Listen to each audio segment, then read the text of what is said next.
Thank you Holy Spirit. Thank you Jesus. ನಾವು ಪ್ರಾರ್ಥನೆ ಮಾಡೋಣ. ಸರ್ವಶಕ್ತನಾದ ಪರಿಶುದ್ಧನಾದ ನಮ್ಮ ಪರಲೋಕದ ತಂದೆಯಾದ ದೇವರೇ, ಈಗೋ ಕರ್ತನೆ, ನಿನ್ನ ಜನರಾದ ನಾವೆಲ್ಲರೂ ಒಟ್ಟಾಗಿ ವಿವಿಧ ಅವಶ್ಯಕತೆಗಳನ್ನ ನಿನ್ನ ಪಾದದಲ್ಲಿ ಇಟ್ಟಿದ್ದೇವಪ್ಪ. ನಾವು ನಂಬುತ್ತೇವೆ ನಿನ್ನ ಹಸ್ತ ಒಬ್ಬೊಬ್ಬರಿಗಾಗಿ ಚಲಿಸಲ್ಪಟ್ಟಿದೆ. ನಾವು ನಂಬುತ್ತೇವೆ ಕರ್ತನೆ, ಇವತ್ತು ರಾತ್ರಿಯೂ ನಿನ್ನ ಜನರಿಗಾಗಿ ಸಿದ್ಧಪಡಿಸಿದಂಥ ಮಹಿಮೆಯ ಬಿಡುಗಡೆ ಅದ್ಭುತದ ಬಾಗಿಲುಗಳನ್ನು ನೀನು ತೆರೆದಿದ್ದೀಯಪ್ಪ. ಇವತ್ತು ರಾತ್ರಿ ನಿನ್ನ ಜನರನ್ನ ಸ್ವತಂತ್ರಗೊಳಿಸಿದ್ಯಾ. ಇದುವರೆಗೂ ಕಾಡಿದಂಥ ರೋಗಗಳನ್ನು ಗುಣಪಡಿಸಿದ್ದಕ್ಕಾಗಿ ಸ್ತೋತ್ರ. ಇದುವರೆಗೂ ಬಾಧಿಸಿದಂಥ ವೈರ್ಯ ಸಮಸ್ತ ಕ್ರಿಯೆಗಳನ್ನು ಲಯಪಡಿಸಿ ಇವತ್ತು ರಾತ್ರಿಯು ನಿನ್ನ ದೂತರಿಗೆ ಅಪ್ಪಣೆ ಕೊಟ್ಟು ನೀನು ಕೊಟ್ಟಂತ ಬಿಡುಗಡೆಗಳಿಗಾಗಿ ಸ್ತೋತ್ರ. ನೀನು ಕೊಟ್ಟಂತ ಜಯಕ್ಕಾಗಿ ಸ್ತೋತ್ರ. ನೀನು ಮಾಡಿದಂತ ಒಂದೊಂದು ಅದ್ಭುತಗಳಿಗಾಗಿ ನಿನಗೆ ರಾತ್ರಿ ತುಂಬ ಹೃದಯದಿಂದ ಸ್ತೋತ್ರ ಮಾಡುತ್ತೇವೆ ಕರ್ತನೆ. ನಿನ್ನ ಜನರು ಬರೆದು ಕೊಡಲ್ಪಟ್ಟಂತ ಒಂದೊಂದು ವಿಷಯಗಳು, ನಿನ್ನ ಜನರು ಬಾಯಿ ತೆರೆದು ಕರ್ತನೆ ಮುರಿದ ಮನಸ್ಸಿನಿಂದ ಅರ್ಪಿಸಿದಂತ ಒಂದೊಂದು ಪ್ರಾರ್ಥನೆಯ ಶಬ್ದಗಳು ಕರ್ತನೆ, ಅವರ ವೇದನೆಯ ವಿಷಯಗಳನ್ನ ನೀನು ಕೇಳಿದ್ಯಾ, ಬಿಡುಗಡೆಯನ್ನ ಕೊಟ್ಟಿದ್ಯಾ ಎಂದು ನಮ್ಮ ನಂಬಿಕೆಯಿಂದ ಸ್ತೋತ್ರ ಮಾಡುತ್ತೇವೆ ಕರ್ತನೆ. 6 ತಿಂಗಳು ಕರ್ತನೆ ಸಭೆಯ ಕರ್ತನೆ ಹಲ್ಯ ಬೆಳವಣಿಗೆಗಾಗಿ, ನಿನ್ನ ರಾಜ್ಯದ ಕಟ್ಟುವಿಕೆಗಾಗಿ ನಿನ್ನ ಜನರು ಕರ್ತನೆ ಸಮರ್ಪಣೆ ಮಾಡಿಕೊಂಡಂತ, ಈ ಕಮಿಟ್ಮೆಂಟ್ ಮಾಡಿಕೊಂಡಂತ ಒಂದೊಂದು ವ್ಯಕ್ತಿಗಳನ್ನ, ಕುಟುಂಬಗಳನ್ನ ನಿನ್ನ ಕರಗಳಲ್ಲಿ ಕೊಡುತ್ತೇವೆ. ನಿನ್ನ ಜನರನ್ನ ನೀನು ಆಶೀರ್ವದಿಸು, ಈ ಕುಟುಂಬಗಳನ್ನ ನೀನು ಆಶೀರ್ವದಿಸು, ಇವರ ವರಮಾನಗಳನ್ನ ನೀನು ಆಶೀರ್ವದಿಸು. ಯಾರು ಕೊರತೆ ಪಡದಂತೆ, ಯಾರು ಕರ್ತನೆ ಇಕ್ಕಟ್ಟಿನಲ್ಲಿ ಇರದಂತೆ ಯೇಸುವಿನ ನಾಮದಲ್ಲಿ ಎಲ್ಲ ದಾರಿದ್ರ್ಯತನವು ನೀಗಿ ಹೋಗಿ ಯೇಸುವಿನ ನಾಮದಲ್ಲಿ ಸಮೃದ್ಧಿ ಉಂಟಾಗಲಿ ಕರ್ತನೆ. ನಿನ್ನ ಜನರನ್ನ ಆಶೀರ್ವದಿಸು ಕರ್ತನೆ. ಇವತ್ತಿನ ರಾತ್ರಿಯ ಸೇವೆಗಳನ್ನ ನಿನ್ನ ಹಸ್ತಗಳಲ್ಲಿ ಒಪ್ಪಿಸಿಕೊಡುತ್ತಾ, ನಮ್ಮನ್ನ ಒಪ್ಪಿಸಿಕೊಡುತ್ತಾ ಯೇಸುವಿನ ನಾಮದಲ್ಲಿ ಬೇಡುತ್ತೇವೆ ತಂದೆಯೇ, ಆಮೇನ್. ಪ್ರಾರ್ಥನೆ ಕೇಳಿದಂತ ದೇವರಿಗೆ 2 ಕೈಗಳನ್ನ ತಟ್ಟುತ್ತಾ ಸ್ತೋತ್ರ ಸಲ್ಲಿಸೋಣ. ಹಲ್ಲೆಲೂಯಾ. ಗಟ್ಟಿಯಾಗಿ ಹಲ್ಲೆಲೂಯಾ. ಎಷ್ಟು ಜನ ಸಂತೋಷವಾಗಿದ್ದೀರಾ? ಎಷ್ಟು ಜನ ಉಪವಾಸ ಮಾಡ್ತಾ ಇದ್ದೀರಾ? ಆಮೇನ್. ಎಷ್ಟು ಜನ ಊಟ ಮಾಡ್ತಾ ಇದ್ದೀರಾ? ನೋಡ್ರಿ, ಈಗ ಊಟ ಮಾಡಿದ್ರು ಕೈ ಎತ್ತಲ್ಲ. ಹಲ್ಲೆಲೂಯಾ. ಉಪವಾಸ ಮಾಡ್ರಿ, ನಿಮ್ಮ ಜೀವನದಲ್ಲಿ ಅದೊಂದು ಆ ದೊಡ್ಡ ಆಶೀರ್ವಾದವಾಗಿರುತ್ತೆ. ಆಮೇನ್.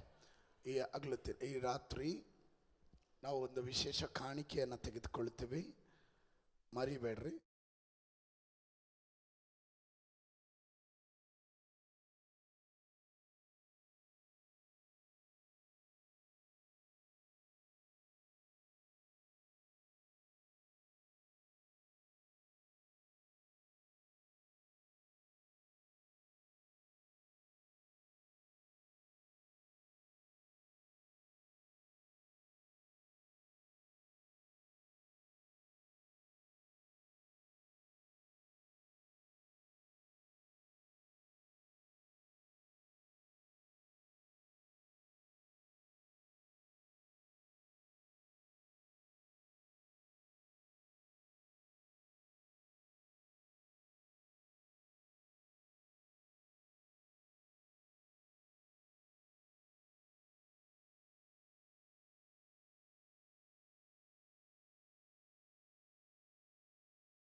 ದೇವರ ಕೈಯಿಂದ ಸೃಷ್ಟಿಸಲ್ಪಟ್ಟವನು, ತನ್ನ ಸಾದೃಶ್ಯದಲ್ಲೂ ಸ್ವರೂಪದಲ್ಲೂ ಸೃಷ್ಟಿಸಲ್ಪಟ್ಟವನು. ಅವನ ಒಳಗಡೆ ದೇವರು ಸಮಸ್ತವನ್ನ ಇಟ್ಟಿದ್ದಾನೆ.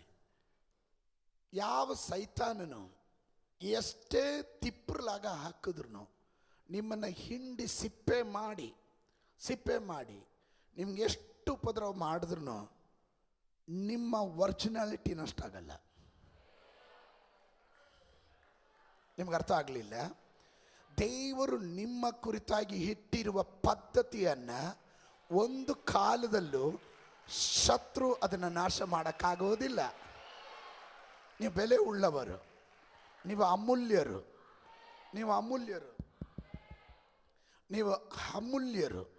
ನೀವು ಶ್ರೇಷ್ಠರಾಗಿದ್ದೀರಾ. ದೇವರ ವಾಕ್ಯದಲ್ಲಿ ಹೀಗೆ ಹೇಳ್ತದೆ, ನೀವು ಶ್ರೇಷ್ಠರು ಎಂಬುದಾಗಿ. ಪಕ್ಕದಲ್ಲಿರೋರು ಕೈ ಕೊಟ್ಟು ಹೇಳ್ರಿ, ನೀವು ಶ್ರೇಷ್ಠರು ಅಂತ ಹೇಳ್ರಿ. ನೀವು ಭಾಗ್ಯವಂತರು. ಕೆಲವೊಮ್ಮೆ ನಮಗೀಗೆ ಚಿಂತೆ ಬರುತ್ತೆ, ನನ್ನನ್ನು ಯಾರು ನೋಡೋರಿಲ್ಲ, ನಾನು ಯಾರಿಗೂ ಬೇಡ ಎಂಬ ಎಲ್ಲ ಚಿಂತೆ ಸೈತಾನ್ ತಂದು ಹಾಕೋದು. ದೂತರಿಗಿಂತ ಶ್ರೇಷ್ಠವಾಗಿ ದೇವರು ನಿಮ್ಮನ್ನು ಸೃಷ್ಟಿ ಮಾಡಿದ್ದಾನೆ ಎಂಬ ದೃಢ ನಿಶ್ಚಯ ಉಳ್ಳವರು. ಆಮೇಲೆ ಹೇಳ್ರಿ, ದೂತರಿಗೆ ಸಿಗದೆ ಇರುವಂಥ ಪದವಿ ದೇವರು ನಿಮಗೆ ಕೊಟ್ಟಿದ್ದಾನೆ ಏನಾರು. ಆಮೇಲೆ ಹೇಳ್ರಿ, ಹೌದಾ ಅಲ್ವಾ? ಆಮೇಲೆ ದೂತರು ಮಕ್ಕಳಲ್ಲ, ನಾವು ಅವನ ಮಕ್ಕಳು. ಹಲ್ಲೆಲೂಯಾ. ನನ್ನ ಕೈಯಲ್ಲಿ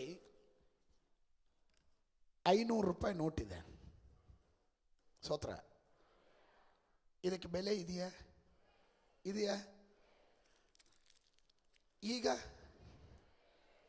ಈಗ ಅದಕ್ಕೆ ಬೆಲೆ ಇದೆಯಾ? ಈಗಲೂ ಬೆಲೆ ಇದೆ.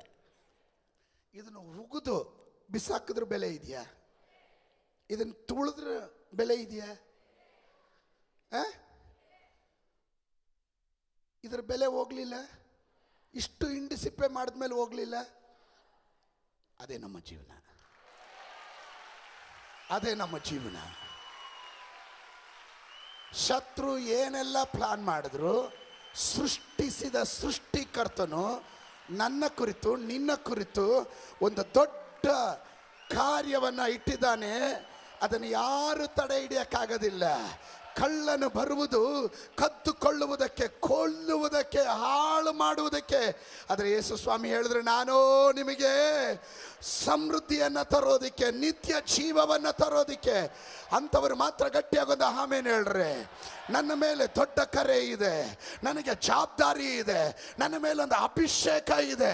ಒಪ್ಪುವರು ಮಾತ್ರ ಆಮೇನ್ ಹೇಳ್ರಿ. ಒಪ್ಪುವರು ಆಮೇನ್ ಹೇಳ್ರಿ. ಹಾಲೆಲೂಯ. ಅದಕ್ಕೆ ಯೇಸು ಸ್ವಾಮಿಯನ್ನ ಶತ್ರು ಎಷ್ಟೇ ಹಿಂಡೋದಕ್ಕೆ ನೋಡಿದ್ರು ಯೇಸು ಸ್ವಾಮಿ ಬಿಟ್ಕೊಡ್ಲೇ ಇಲ್ಲ ನೋಡ್ರಿ. ಅವನು ಯಾವುದ್ರಲ್ಲಿ ಗೆದ್ದಿದ್ದು? ವಚನದ ಮೂಲಕ. ಶತ್ರುವಿಗೆ ಭಯ ಇರೋದು ಯಾವುದು ಗೊತ್ತಾ? ದೇವರ ವಚನ. ಹಾಲೆಲೂಯ. ನಿನಗೆ ವಿರುದ್ಧವಾಗಿ ಶತ್ರು ಬರುವಾಗ ನೀನು ಹೇಳಬೇಕಾಗಿರೋದು, ಏ ಶತ್ರುವೇ, ನಾನು ಒಂಟಿ ಅಲ್ಲ, ಸದಾ ಕಾಲ ನನ್ನ ದೇವರು ನನ್ನ ಸಂಗಡ ಇದ್ದಾನೆ. ಎತ್ತ ಕೂಸು, ಎತ್ತ ಹೆಂಗಸು ತನ್ನ ಮಗುವನ್ನ ಮರೆತರು ನಾನು ನಿನ್ನನ್ನು ಮರೆಯೋದಿಲ್ಲ. ನಾನು ನಿಮ್ಮನ್ನು ಅಂಗೈಯಲ್ಲಿ ಸೃಷ್ಟಿಸಿಕೊಂಡಿದ್ದೇನೆ. ಹಲ್ಲೆಲೂಯ. ನಮ್ಮ ದೇವರು ಒಳ್ಳೆಯ ದೇವರು. ಆ ದೇವರ ಬಳಿಯಲ್ಲಿ ನಾವು ಯಾವಾಗಲೂ ಯಥಾರ್ಥರಾಗಿರ್ಬೇಕು. ಸೈತಾನ ಸುಳ್ಳುಗಾರನು. ಪಕ್ಕದಲ್ಲಿರೋರಿಗೆ ಹೇಳ್ರಿ, ಸೈತಾನ ಸುಳ್ಳುಗಾರನು. ಅವನಿಗೆ ಕಿವಿಗೊಡಬೇಡ್ರಿ.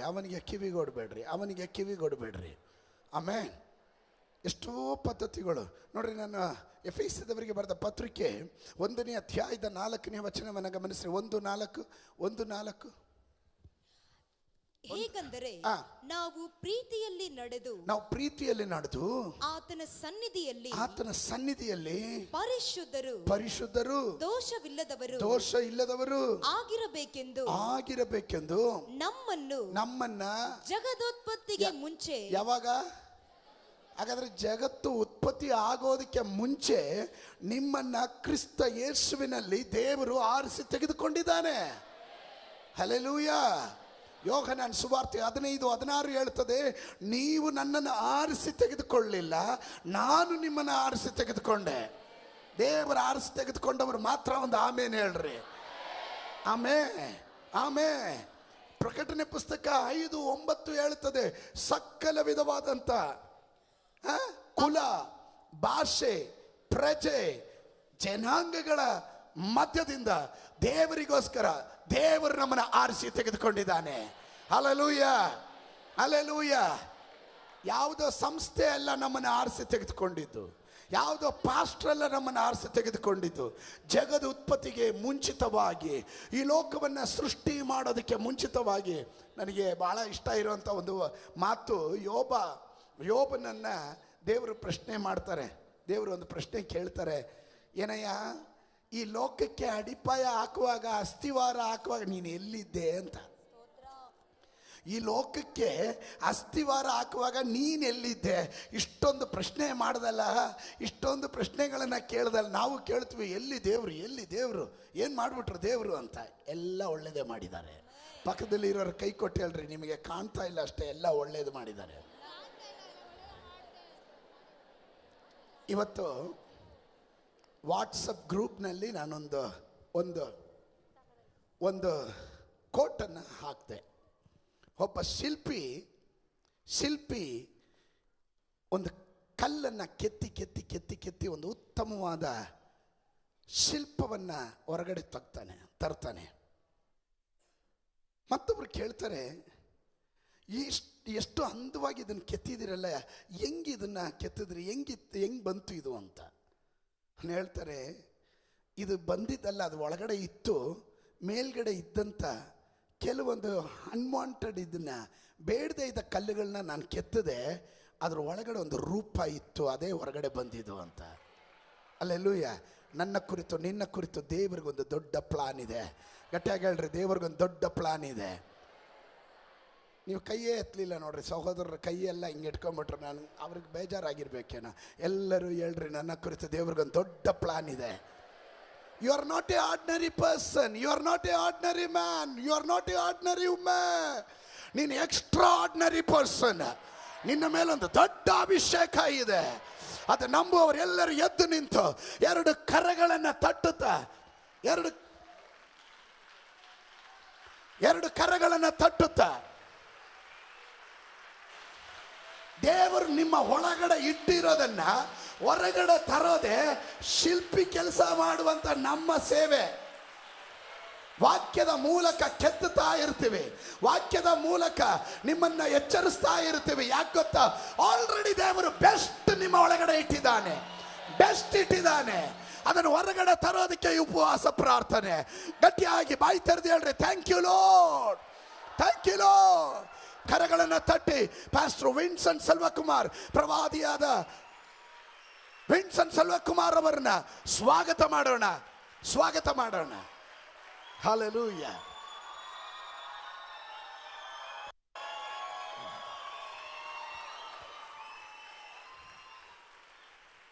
Amen. Hallelujah.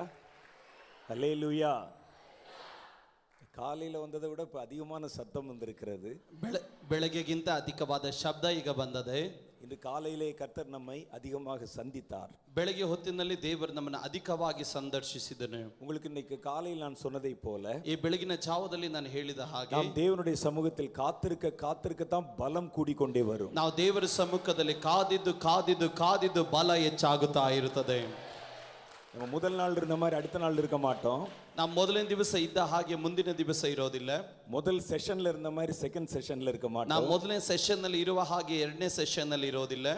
ஆரம்பிக்கும் போது இருக்கிற மாதிரி முடிக்கும் போது இருக்க மாட்டோம். ನಾವು ಆರಂಭಿಸಿದಾಗಲ್ಲ ನಾವು ಮುಗಿಸುವಂತದ್ದು. தேவன் உங்களை புதிதாக மாற்ற போகிறார். ದೇವರು ನಿಮ್ಮನ್ನು ಹೊಸದಾಗಿ ದೇವರು ನಿಮ್ಮನ್ನು ಮಾರ್ಪಡಿಸಲಿಕ್ಕಾಗಿ ಹೋಗುತ್ತಾನೆ.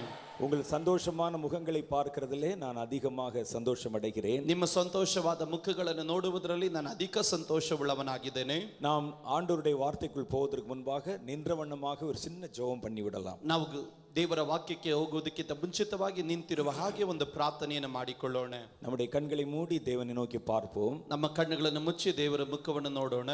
நம் நடுவிலே பேசுகிறவர் கர்த்தர். ನಮ್ಮ ಮಧ್ಯದಲ್ಲಿ ಮಾತನಾಡುವ ಆತನು ಕರ್ತನು. மாம்சமான மனிதனுடைய சத்தத்தை கேட்பதற்கு நாம் இந்த இடத்தில் வரவில்லை. ಶರೀರಧಾರಿಯಾಗಿರುವಂತ ಮನುಷ್ಯನ ಶಬ್ದವನ್ನು ಕೇಳುವುದಕ್ಕಾಗಿ ನಾವು ಬರಲಿಲ್ಲ.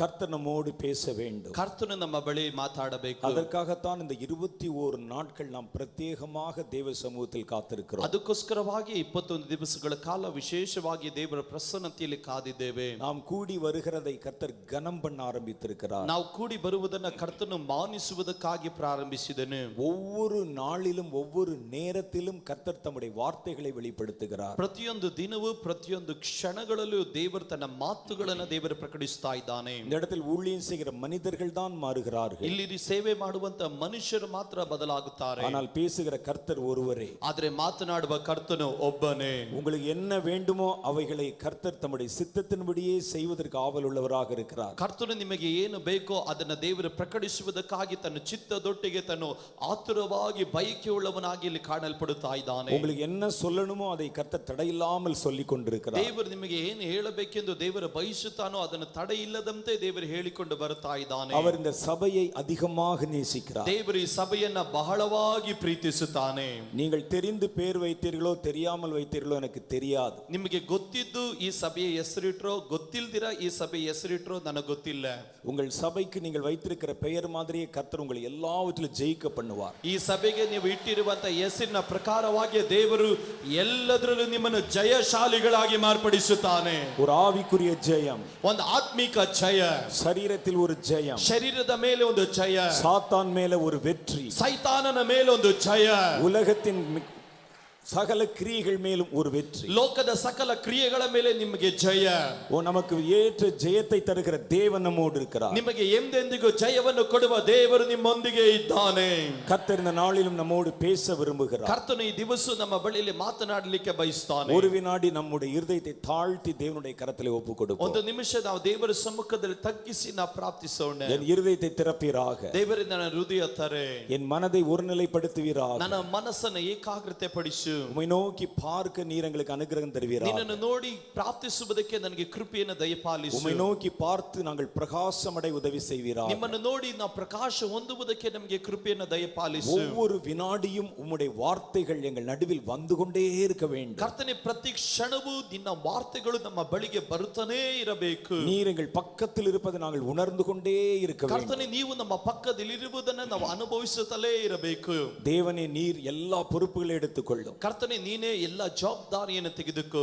உம்முடைய வாயின் வார்த்தைகளுக்காக நாங்கள் காத்திருக்கிறோம். ನಿನ್ನ ಬಾಯ ಮಾತುಗಳಿಗೋಸ್ಕರವಾಗಿ ನಾವು ಕಾದಿದ್ದೇವೆ. இயேசுவின் நாமத்தில் எங்கள் ஜெபங்களை ஏற்றுக்கொள்ளும் பிதாவே. ಯೇಸುವಿನ ನಾಮದಲ್ಲಿ ನಮ್ಮ ಪ್ರಾರ್ಥನೆಯನ್ನು ಅಂಗೀಕರಿಸು ನಮ್ಮ ತಂದೆಯೇ. ஆமென். ಆಮೆನ್. அப்படியே அமர்ந்து கொள்ளலாம். ಕುಳಿತುಕೊಳ್ಳೋಣ. நம் கர்த்தருடைய நாமத்திலே உங்கள் யாவருக்கும் என்னுடைய அன்பின் வாழ்த்துக்கள். ಕರ್ತನ ನಾಮದಲ್ಲಿ ನಿಮ್ಮೆಲ್ಲರಿಗೂ ನನ್ನ ಪ್ರೀತಿಯ ವಂದನೆಗಳು. நீங்க இன்னைக்கு காலையில் வராத அநேகம் பேர் புதுசா வந்திருக்கிறீங்க. ಇವತ್ತು ಬೆಳಗ್ಗೆ ಬರೆದಿರೋರು ಅನೇಕರು ಹೊಸದಾಗಿ ಇವತ್ತು ಸಂಜೆ ಬಂದಿದ್ದೀರಿ. உங்களில் அநேகர் சாயந்தரம் மாத்திரம் வருவதை வழக்கமாகவும் வைத்திருக்கிறீர்கள். ನಿಮ್ಮಲ್ಲಿ ಕೆಲವರು ಸಂಜೆ ಮಾತ್ರ ಬರುವುದನ್ನ ಅಭ್ಯಾಸವಾಗಿ ನೀವು ಮಾಡಿಕೊಂಡಿದ್ದೀರಿ. காலையில நாங்கள் கூடி வந்த பொழுது கர்த்தர் நிறைய காரியங்களை பற்றி பேசினார். ಈ ಬೆಳಗಿನ ಜಾವದಲ್ಲಿ ನಾವು ಕೂಡಿ ಬಂದಾಗ ಅನೇಕ ಸಂಗತಿಗಳ ಕುರಿತಾಗಿ ದೇವರು ಮಾತನಾಡಿದನು. தேவன் தம்முடைய பரிபூர்ணமான அபிஷேகத்தினால் இந்த இடத்தை நிரப்பினார். ದೇವರು ತನ್ನ ಪರಿಪೂರ್ಣವಾದ ಅಭಿಷೇಕದಿಂದ ಈ ಸ್ಥಳವನ್ನು ದೇವರು ತುಂಬಿದನು. அப்பொழுது கர்த்தர் இந்த இடத்துல ஒரு வார்த்தை சொன்னார். ಆಗ ಕರ್ತನು ಈ ಸ್ಥಳದಲ್ಲಿ ಒಂದು ಮಾತನ್ನು ಹೇಳಿದನು. நீங்கள் நடத்துகிற இந்த கூட்டங்களிலே, ನೀವು ನಡೆಸುವಂತ ಈ ಕೂಟಗಳಲ್ಲಿ நான் எந்த நிமிஷமும் உங்களுக்கு வேண்டிய வார்த்தைகளை தந்து கொண்டே இருப்பேன். ನಾನು ಯಾವ ಕ್ಷಣದಲ್ಲೂ ಬೇಕಾದರೂ ನಿಮಗೆ ಬೇಕಾದ ಮಾತುಗಳನ್ನ ವಾಕ್ಯಗಳನ್ನ ದಯಪಾಲಿಸುತ್ತಾ ಇರುತ್ತೇನೆ. இந்த ஊழியர்கள் தான் மாறி மாறி வருவாங்க. ಸೇವಕರು ಮಾತ್ರ ಬದಲಾಗಿ ಬರುತ್ತಾರೆ. ஆனால் நான் நிரந்தரமாக இங்கே தான் நிற்பேன். ಆದ್ರೆ ನಾನು ನಿರಂತರವಾಗಿ ನಿಮ್ಮ ಮಧ್ಯದಲ್ಲೇ ಇರುತ್ತೇನೆ. காலையில கர்த்தர் சொன்ன வார்த்தை ಇದು ಮುಂಚಾನೆ ದೇವರು ಹೇಳಿದ ಮಾತು. அதனால நீங்க யாவரும் அதை தெரிந்து கொள்ள வேண்டும். ಆದುದರಿಂದ ನೀವೆಲ್ಲರೂ ಅರ್ಥ ಮಾಡಿಕೊಳ್ಳಬೇಕು. நாளை தினத்திலிருந்து எல்லா நேரத்திலும் கூட்டத்திலும் கர்த்தருடைய தேவனுடைய பிரசன்னத்தில் காத்திருப்பதற்கு நீங்கள் ஆவல் உள்ளவர்களாக இருக்க வேண்டும். ನಾಳೆ ದಿವಸದಿಂದ ನೀವು ಕರ್ತನ ಪ್ರಸನ್ನತೆಗೋಸ್ಕರವಾಗಿ ಕಾತುರದಿಂದ ಕಾಯುವುದಕ್ಕಾಗಿ ನಿಮ್ಮನ್ನು ಸಿದ್ಧಪಡಿಸಿಕೊಳ್ಳಬೇಕು. நம்ம வருகிற நேரத்தில் கர்த்தர் பேசுவார் என்று நாம் இருக்கக்கூடாது. ನಾನು ಬರುವಂತ ಸಮಯದಲ್ಲಿ ಕರ್ತನು ಮಾತನಾಡುತ್ತಾನೆ ಎಂದು ನಾವು ಕಾದಿರಬಾರದು. அவருடைய வேலைக்காக நம்ம தான் காத்திருக்கணும்.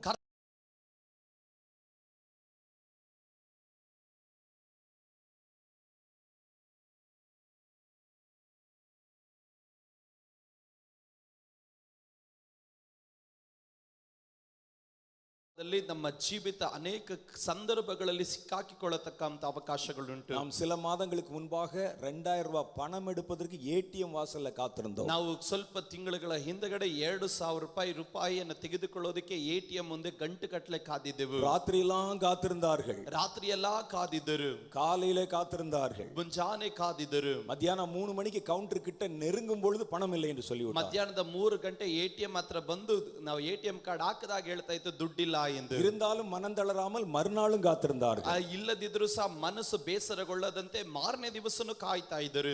இரவு பகல் விடிய விடிய காத்திருந்தார்கள். ಹಗಲು ರಾತ್ರಿ ಏನದೆ ಮುಂಜಾನೆ ವೇಳೆಗಳಲ್ಲಿ ಕಾಯ್ತಾ ಇದ್ದರು. நான் உங்களுக்கு ஒரு சின்ன காரியத்தை சொல்ல ஆசைப்படுகிறேன். ನಾನು ನಿಮಗೊಂದು ಚಿಕ್ಕ ಸಂಗತಿಯನ್ನು ಹೇಳಲಿಕ್ಕಾಗಿ ಬಯಸ್ತೇನೆ. அந்த பணத்தை யாரோ உங்களுக்கு இலவசமா கொடுக்கல. ಆ ಹಣವನ್ನು ಯಾರು ನಿಮಗೆ ಉಚಿತವಾಗಿ ಕೊಡಲಿಲ್ಲ. அது உங்க பணம். ಅದು ನಿಮ್ಮ ದುಡ್ಡು.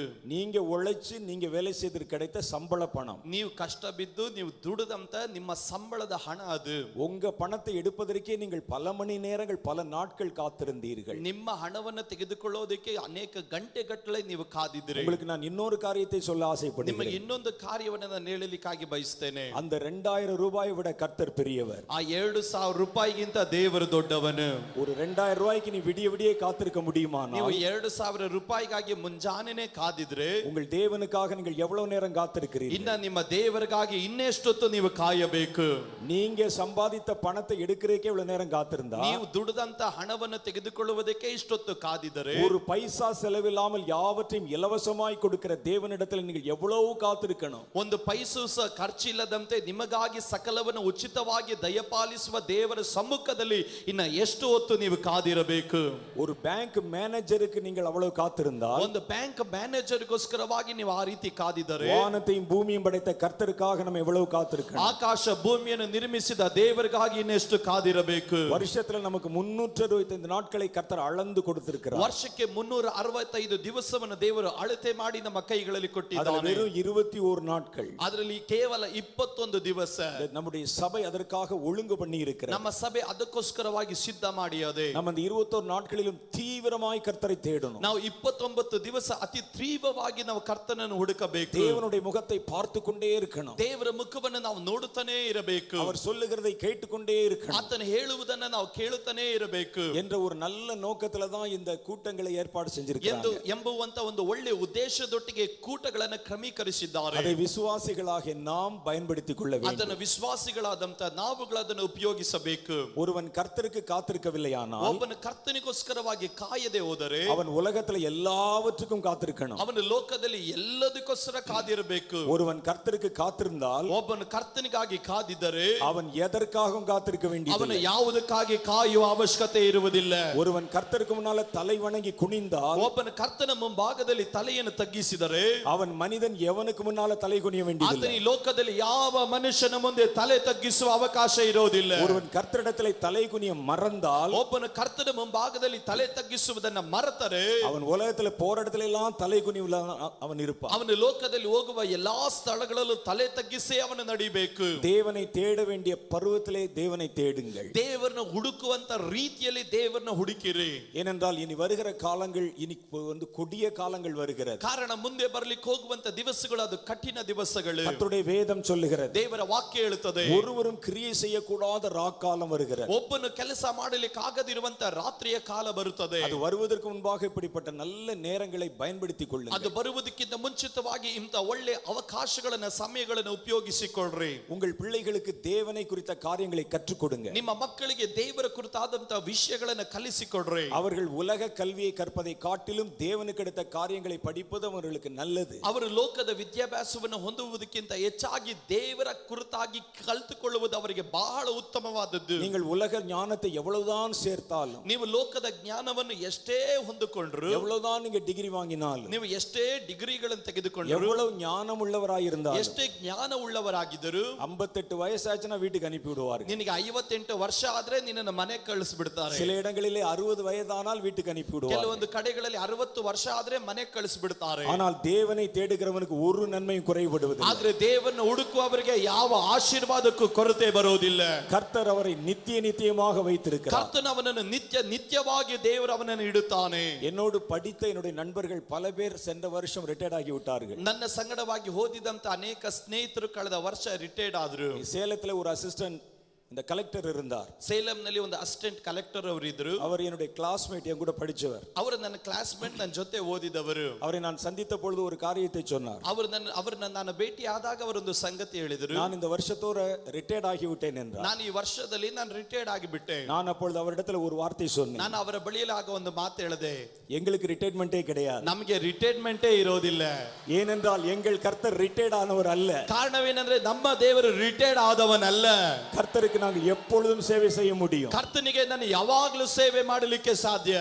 கர்த்தரை தேடுகிறவர்களுக்கு ஒரு நன்மையும் குறைபடாது. ಕರ್ತನನ್ನು ಹುಡುಕುವವರಿಗೆ ಯಾವ ಮೇಲಿಗೂ ಕೊರತೆ ಇರೋದಿಲ್ಲ. அவர் நித்திய நித்தியராக இருக்கிறார். ಆತನು ನಿತ್ಯವಾಗಿದ್ದಾನೆ. அவரிடத்திலிருந்து வருகிற எல்லாமே நித்தியமானது. ಆತನಿಂದ ಬರುವಂತದ್ದು ಎಲ್ಲವೂ ಶಾಶ್ವತವಾದದ್ದು. அவருடைய காரியங்களுக்கு முடிவே இல்லை. ಆತನ ಕಾರ್ಯಗಳಿಗೆ ಅಂತ್ಯವೆನ್ನುವುದು ಇರುವುದೇ ಇಲ್ಲ. தேவன் எல்லாவற்றையும் அதனதன் காலத்திலே நேர்த்தியாக செய்ய அறிந்திருக்கிறார். ದೇವರು ಎಲ್ಲವನ್ನ ತಕ್ಕ ಸಮಯ ಸಮಯದಲ್ಲಿ ಅಂದವಾಗಿ ಮಾಡುವುದಕ್ಕೆ ದೇವರು ತಿಳಿದವನಾಗಿದ್ದಾನೆ. ஆகவே தேவனை தேடுவதுதான் ஞானம். ಆದುದರಿಂದ ಕರ್ತನನ್ನು ಹುಡುಕುವುದೇ ಜ್ಞಾನ.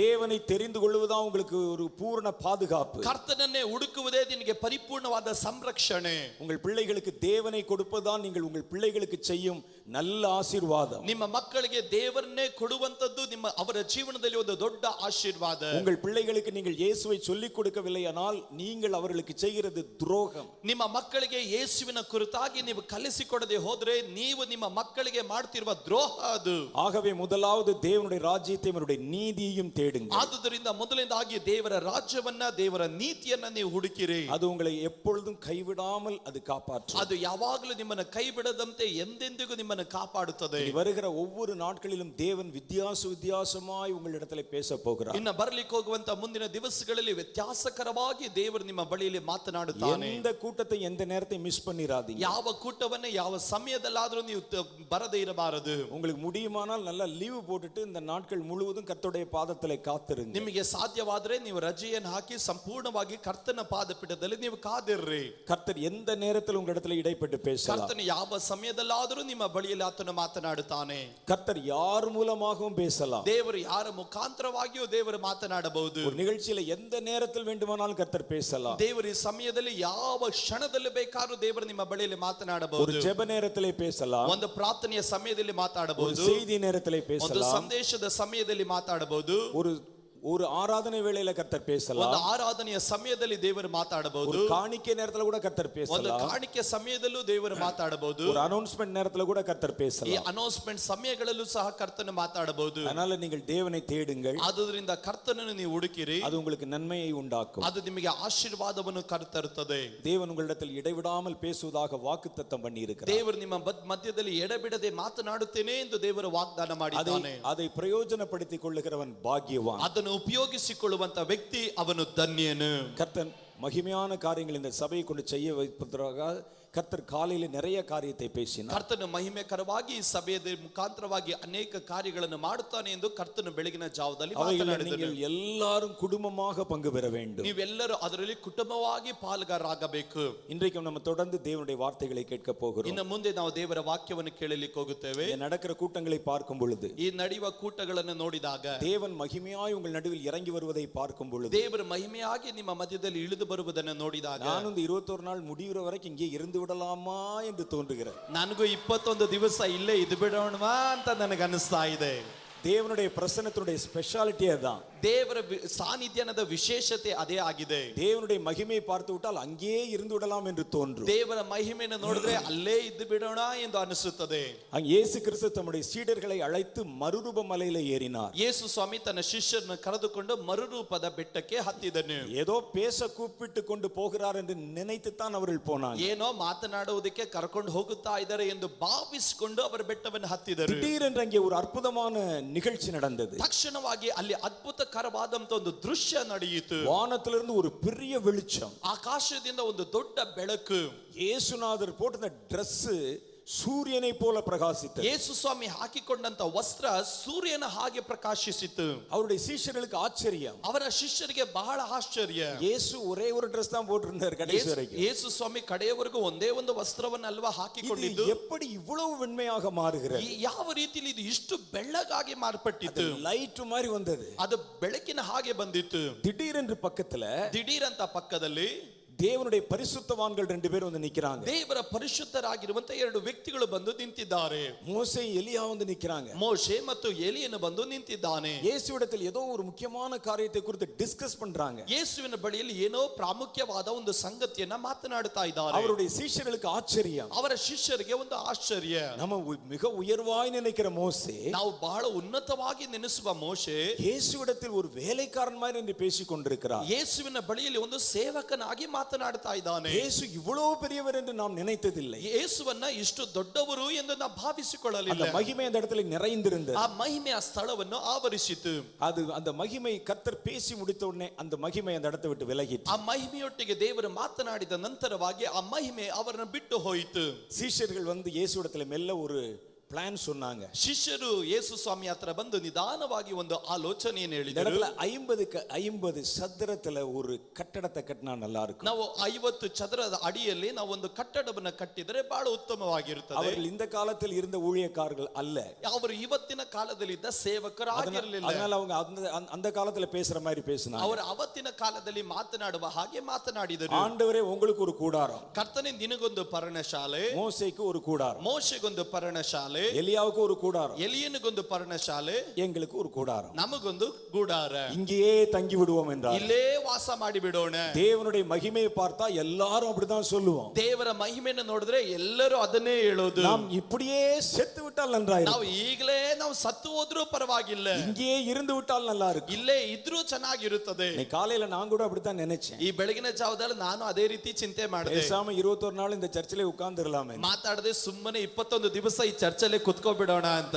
அந்த அளவுக்கு தேவனுடைய மகிமை காலையில வெளிப்பட்டது. ಆ ರೀತಿಯಾಗಿ ದೇವರ ಮಹಿಮೆ ಈ ಸಭೆಯಲ್ಲಿ ಪ್ರಕಟವಾಯಿತು. நான் சொல்றது நம்பலன்னா இன்னைக்கு காலையில வந்தவங்க கிட்ட கேட்டு பாருங்க. ಅಲ್ಲೇ ನಾನು ಹೇಳಿದ್ದನ್ನ ನೀವು ನಂಬದೇ ಹೋದ್ರೆ ಬೆಳಗ್ಗೆ ಬಂದವರ ಹತ್ರ ನೀವು ಕೇಳಿ ನೋಡ್ರಿ. கர்த்தர் ಅನೇகருடைய கண்களை திறந்தார். ದೇವರು ಅನೇಕರ ಕಣ್ಣುಗಳನ್ನು ದೇವರು ತೆರೆದನು. ಅನೇಕರಿடத்தில் பேசினார். ಅನೇಕರ ಬಳಿಯಲ್ಲಿ ದೇವರು ಮಾತನಾಡಿದನು. ಅನೇಕரை வல்லமையினால் ಅಭಿಷೇகம் பண்ணினார். ಅನೇಕರನ್ನ ಶಕ್ತಿಯಿಂದ ದೇವರು ಅಭಿಷೇಕ ಮಾಡಿದನು. சபைக்கு வேண்டிய வார்த்தைகளை கர்த்தர் வெளிப்படுத்தி ಸಭೆಗೆ ಬೇಕಾದ ಮಾತುಗಳನ್ನು ದೇವರು ಕೊಟ್ಟನು. ரொம்ப ஆச்சரியமான விஷயம், ಬಹಳ ಆಶ್ಚರ್ಯಕರವಾದ ವಿಷಯ. எனக்கு நிறைய ಆಸೆ இருந்தாலும், ನನಗೆ ಬಹಳ ಆಸೆ ಇದ್ದರು, நான் மிக அவசரமாக என்னுடைய ஊழிய பணிகள் நிமித்தம் இன்று இரவே பிரயாணம் பண்ணணும். ನಾನು ಬಹಳವಾಗಿ ನನ್ನ ಕೆಲ ಸೇವೆಗಳ ನಿಮಿತ್ತವಾಗಿ ನಾನು ಇವತ್ತು ರಾತ್ರಿನೇ ನಾನು ಯಾತ್ರೆ ಮಾಡಬೇಕು. அங்கே இஸ்ரேல் தேசத்துல அங்கே 13 நாட்கள் அங்கே கூட்டங்கள் நடத்துவதற்கு ஏற்பாடு செஞ்சிருக்கிறாங்க. ನಾವು ಇಸ್ರಾಯೇಲ್ ದೇಶದಲ್ಲಿ 13 ದಿವಸಗಳ ಕಾಲ ಕೂಟ ನಡೆಸುವುದಕ್ಕೆ ಕ್ರಮೀಕರಣ ಮಾಡಿದ್ದೇವೆ. இந்த கூட்டங்களில் ஏறத்தாழ 800 பேருக்கும் அதிகமான பேர் கலந்து கொள்கிறார்கள். ಆ ಕೂಟದಲ್ಲಿ ಹೆಚ್ಚು ಕಮ್ಮಿ 700ಕ್ಕಿಂತ ಅಧಿಕ ಜನರು ಒಟ್ಟಾಗಿ ಸೇರಿ ಬರ್ತಾ ಇದ್ದಾರೆ. இந்தியாவிலிருந்து மாத்திரமே 500 பேர் ஒரே ಫ್ಲೈಟ್ல வருகிறார்கள். ಭಾರತದಿಂದ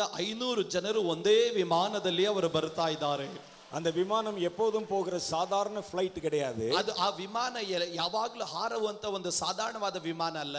இந்த பிரயாணிகளுக்கு மாத்திரம் பிரத்யேகமாக ஒதுக்கப்பட்ட ஒரு விமானம். ಈ ಯಾತ್ರಿಗಳಿಗೋಸ್ಕರವಾಗಿ ವಿಶೇಷವಾಗಿ ಸಿದ್ಧಗೊಂಡಂತ ವಿಮಾನ ಅದು. நமக்குனே ஸ்பெஷலா 2 அந்த ஏர் பைலட், ನಮಗೆ ವಿಶೇಷವಾಗಿ 2 ಪೈಲಟ್, 6 ஏர் ஹோஸ்டர்ஸ், 6 ಏರ್ ಹೋಸ್ಟರ್ಸ್ நமக்கு மாத்திரமே அவர்களை ஒதுக்கி தந்திருக்கிறாங்க. ನಮಗೆ ಮಾತ್ರನೇ ಅವರು ಸಿದ್ಧಪಡಿಸಿ ಕೊಟ್ಟಿದ್ದಾರೆ. ஆகவே இந்த கூட்டங்களில் கலந்து கொள்வதற்கு நாங்கள் அவசரமா செல்ல வேண்டியிருக்கிறது. ಆದ್ದರಿಂದ ಈ ಕೂಟದಲ್ಲಿ ಪಾಲ್ಗಾರಾಗುವುದಕ್ಕೆ ನಾವು ಆತುರದಿಂದ ಹೊರಡಬೇಕು. கர்த்தருக்கு சித்தமானா, ಕರ್ತನ ಚಿತ್ತವಾದ್ರೆ அடுத்த வருஷம் இன்னும் நிறைய நாட்கள் உங்களோட இருந்து பேசி கர்த்தர் பேசுற கேட்கணும்னு நான் ஆசைப்படுகிறேன். ಮುಂದಿನ ವರ್ಷ ಬಹಳ ದಿವಸ ನಾನು ನಿಮ್ಮ ಸಂಗಡವಾಗಿದ್ದು ಕರ್ತನು ಏನು ಮಾತನಾಡ್ತಾನೆ ಎಂದು ಕೇಳಲಿಕ್ಕಾಗಿ ನಾನು ಬಯಸುತ್ತೇನೆ. வெளியூர்ல தமிழ்நாட்டிலிருந்து வர்ற எனக்கே இவ்வளவு ஆசை இருக்குமானால், ತಮಿಳುನಾಡಿಂದ ಬರೋ ನನಗೆ ಇಂತ ಇಷ್ಟು ಇಲ್ಲಿ ಇರ್ಬೇಕಂತ ಆಸೆ ಇದ್ರೆ, பெங்களூர்ல இருக்கிற உங்களுக்கு எவ்வளவு ஆசை வரணும்? ಬೆಂಗಳೂರಿನಿಂದ ಬರುವಂತ ನಿಮಗೆ ಎಷ್ಟು ಆಸೆ ಇರಬೇಕು? பெங்களூர்ல இருக்கிற உங்களுக்கே இவ்வளவு ஆசை வருமானா, ಬೆಂಗಳೂರಿನಲ್ಲಿ ಇರುವಂತ ನಿಮಗೆ ಎಷ್ಟು ಆಸೆ ಇದ್ದಾರೆ? இந்த சபையிலே அங்கத்தினர்களாக இருக்கிற உங்களுக்கு எவ்வளவு ஆசை வந்திருக்கு? ಈ ಸಭೆಯಲ್ಲಿ ಸದಸ್ಯರಾಗಿರುವಂತ ನಿಮಗಿನ್ನೆಷ್ಟು ಆಸೆ ಇರಬೇಕು? நாளைக்கு காலையில என்ன நடக்குதுன்னு பாஸ்டர் எனக்கு பார்த்துட்டு எனக்கு சொல்லுவாங்க. ಅಲ್ಲಿ ಬೆಳಗ್ಗೆ ಏನ್ ನಡೀತು ಅಂತ ಪಾಸ್ಟರ್ ಅನಂತರವಾಗಿ ನಿಮ್ಮ ಹತ್ರ ಹೇಳ್ತಾರೆ. தேவனை தேடுவது சந்தோஷம், ಕರ್ತನನ್ನು ಹುಡುಕುವುದು ಮಹಾ ಸಂತೋಷ. நாளைக்கு ஒரு ஆப்சென்ட் கூட இருக்க கூடாது. ನಾಳೆ ಒಬ್ಬರು ಕೂಟವನ್ನು ತಪ್ಪಿಸಿಕೊಳ್ಳಬಾರದು. நேரப்பட கர்த்தருடைய சமூகத்தில் வந்து காத்திருக்கணும். ನೇರವಾಗಿ ಕರ್ತನ ಸಮ್ಮುಖದಲ್ಲಿ ಬಂದು ಕಾದಿರಬೇಕು. இந்த மத்தியான பிரேக் விட்டுட்டு ராத்திரி அப்படிலாம் இருக்க கூடாது. ಈ ಮಧ್ಯಾಹ್ನ ಬ್ರೇಕ್ ಬಿಟ್ಬಿಟ್ಟು ರಾತ್ರಿ ಮಾತ್ರ ಅಂತ ಇರಬಾರದು. காலையில பிடிச்சோம்னா ராத்திரி வரைக்கும் தேவனுடைய சமூகத்தில் நிரந்தரமா காத்திருக்கணும். ಮುಂಜಾನೆ ಹಿಡಿದ್ರೆ ರಾತ್ರಿವರೆಗೂ ದೇವರ ಪಾದಪೀಠವನ್ನು ಗಟ್ಟಿಯಾಗಿ ಹಿಡ್ಕೊಳ್ಳಬೇಕು. நாங்கள் தமிழ்நாட்டில் 12 மணி நேரம் உபவாச ஜெபம் நடத்துகிறோம். ನಾವು ತಮಿಳುನಾಡಿನಲ್ಲಿ 12 ಗಂಟೆ ಉಪವಾಸ ಪ್ರಾರ್ಥನೆ ನಡೆಸ್ತೀವಿ.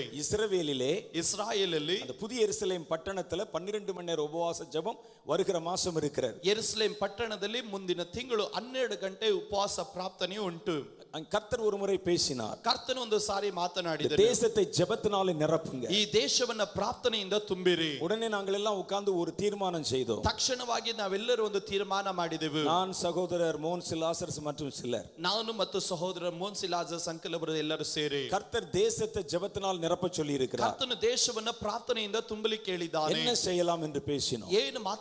ಏನ್ ಮಾಡೋಣ ಎಂದು ಮಾತನಾಡಿದೆವು. அப்ப 12 மணி நேரம் உபவாச ஜெபம் பண்ணுவோம். ಆಗ 12 ಗಂಟೆಗಳ ಕಾಲ ಉಪವಾಸ ಉಪವಾಸ ಪ್ರಾರ್ಥನೆ ಮಾಡೋಣ. காலையில 9 மணிக்கு ஆரம்பிச்சா ராத்திரி 9 மணி வரைக்கும். ಬೆಳಗ್ಗೆ 9 ಗಂಟೆಗೆ ಆರಂಭ ಮಾಡಿದ್ರೆ ರಾತ್ರಿ 9 ಗಂಟೆವರೆಗೂ. இடையில இன்ட்ரோலே கிடையாது. ಮಧ್ಯದಲ್ಲಿ ಯಾವ ವಿರಾಮನೇ ಇಲ್ಲ. வித்தவுட் பிரேக், ವಿರಾಮನೇ ಇಲ್ಲ.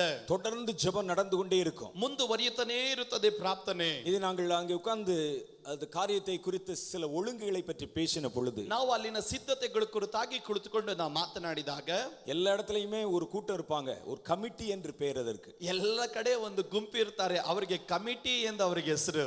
கமிட்டிக்கு வேலையே நம்ம ஏதாவது செய்யணும்னு சொன்னா செய்யக்கூடாதுன்னு சொல்றது அதனுடைய வேலை. ಕಮಿಟಿ ಅವರ ಕೆಲಸ ಆಗಿರ್ತದೆ, ಬೋಧಕರು ಏನಾದ್ರೂ ಮಾಡೋಣ ಅಂದ್ರೆ ಮಾಡಬಾರದು ಅನ್ನೋದೇ ಅವರ ಕೆಲಸ.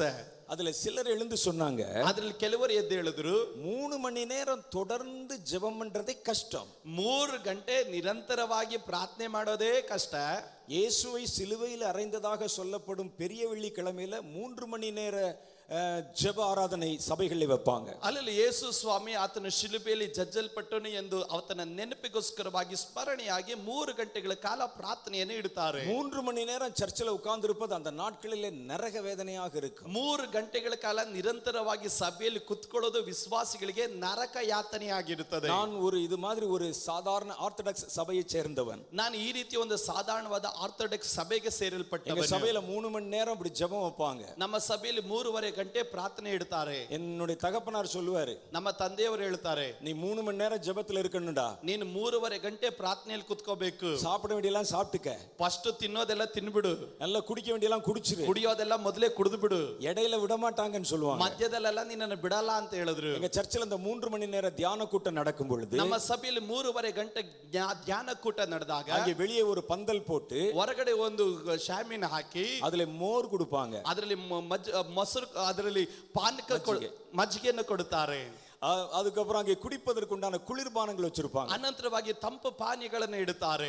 இப்படி 3 மணி நேரம் உட்கார்றதுக்கே அவ்வளோ ஆயத்தங்கள் பண்ணுவாங்க. ಹುಳಿ ರಸವನ್ನು ಇಡ್ತಾ 3:30 ಗಂಟೆಗಳ ಕಾಲ ಕುತ್ಕೊಳ್ಳೋದಕ್ಕೆ ಇಷ್ಟು ಸಿದ್ಧತೆಯನ್ನ ಮಾಡ್ತಾರೆ. அப்ப அந்த கமிட்டில சொன்னாங்க, ಆಗ ಕಮಿಟಿ ಅವರು ಹೇಳಿದ್ರು, 3 மணி நேரம் உட்கார வைக்கிறதே கஷ்டம், 3:30 ಗಂಟೆ ಕುಳಿಸೋದೇ ಕಷ್ಟ. அது எப்படி 12 மணி நேரம் உபவாச ஜெபம் சொன்னா எப்படி வருவாங்க? ಇನ್ನು 12 ಗಂಟೆ ಉಪವಾಸ ಪ್ರಾರ್ಥನೆ ಅಂದ್ರೆ ಹೇಗೆ ಬರ್ತಾರೆ? அது வருவதற்கு வாய்ப்பில்லை, ಅದು ಬರೋದಕ್ಕೆ ಅವಕಾಶವಿಲ್ಲ. 3 மணி நேரம் தியானத்துல போய் உட்கார்ந்து இருக்கும் பொழுதே சிலர் பக்கத்துல இருந்து பேசுவாங்க. 3:30 ಗಂಟೆ ಧ್ಯಾನದ ಕೂಟದಲ್ಲಿ ಕುಳಿತುಕೊಂಡಾಗ ಪಕ್ಕದಲ್ಲಿ ಇರೋ ಮಾತಾಡ್ತಾರೆ. நாங்க வளவளன்னு 7 வார்த்தை பத்தி பேசிக்கொண்டு ತಕ್ಷಣವಾಗಿ 7 ಮಾತುಗಳನ್ನು ಮಾತನಾಡಬೇಕು. எப்படி இயேசுவை சிலுவையில அறைய போறீங்க, ಹೇಗೋ ಯೇಸುವನ್ನ ಶಿಲುಬೆಯಲ್ಲಿ ಜಡಿಲಿಕ್ಕೆ ಹೋಗ್ತೀರಾ, ಜಡಿದು ಬಿಡ್ರಿ. கொஞ்சம் சட்டு புட்டு அரைஞ்சீங்கன்னா நாங்க போய் மத்த வேலையை பார்க்கலாம். ನೀವು ಅತಿ ಬೇಗನೆ ಹೋಗಿ ಯೇಸು ಸ್ವಾಮಿನ ಶಿಲುಬೆಗೆ ಹಾಕ್ಬಿಟ್ರೆ ನಾವು ಹೋಗಿ ಮನೆಯಲ್ಲಿ ಏನಾದ್ರೂ ಕೆಲಸ ನೋಡ್ಕೊಳ್ತೇವೆ என்று இயேசுவை அறைவதில் கூட அவசரம் காட்டுகிறவர்கள் ಎಂದು ಯೇಸು ಸ್ವಾಮಿನ ಜಡಿಯೋದ್ರಲ್ಲಿ ಆತರ ತೋರಿಸ್ತಾರೆ.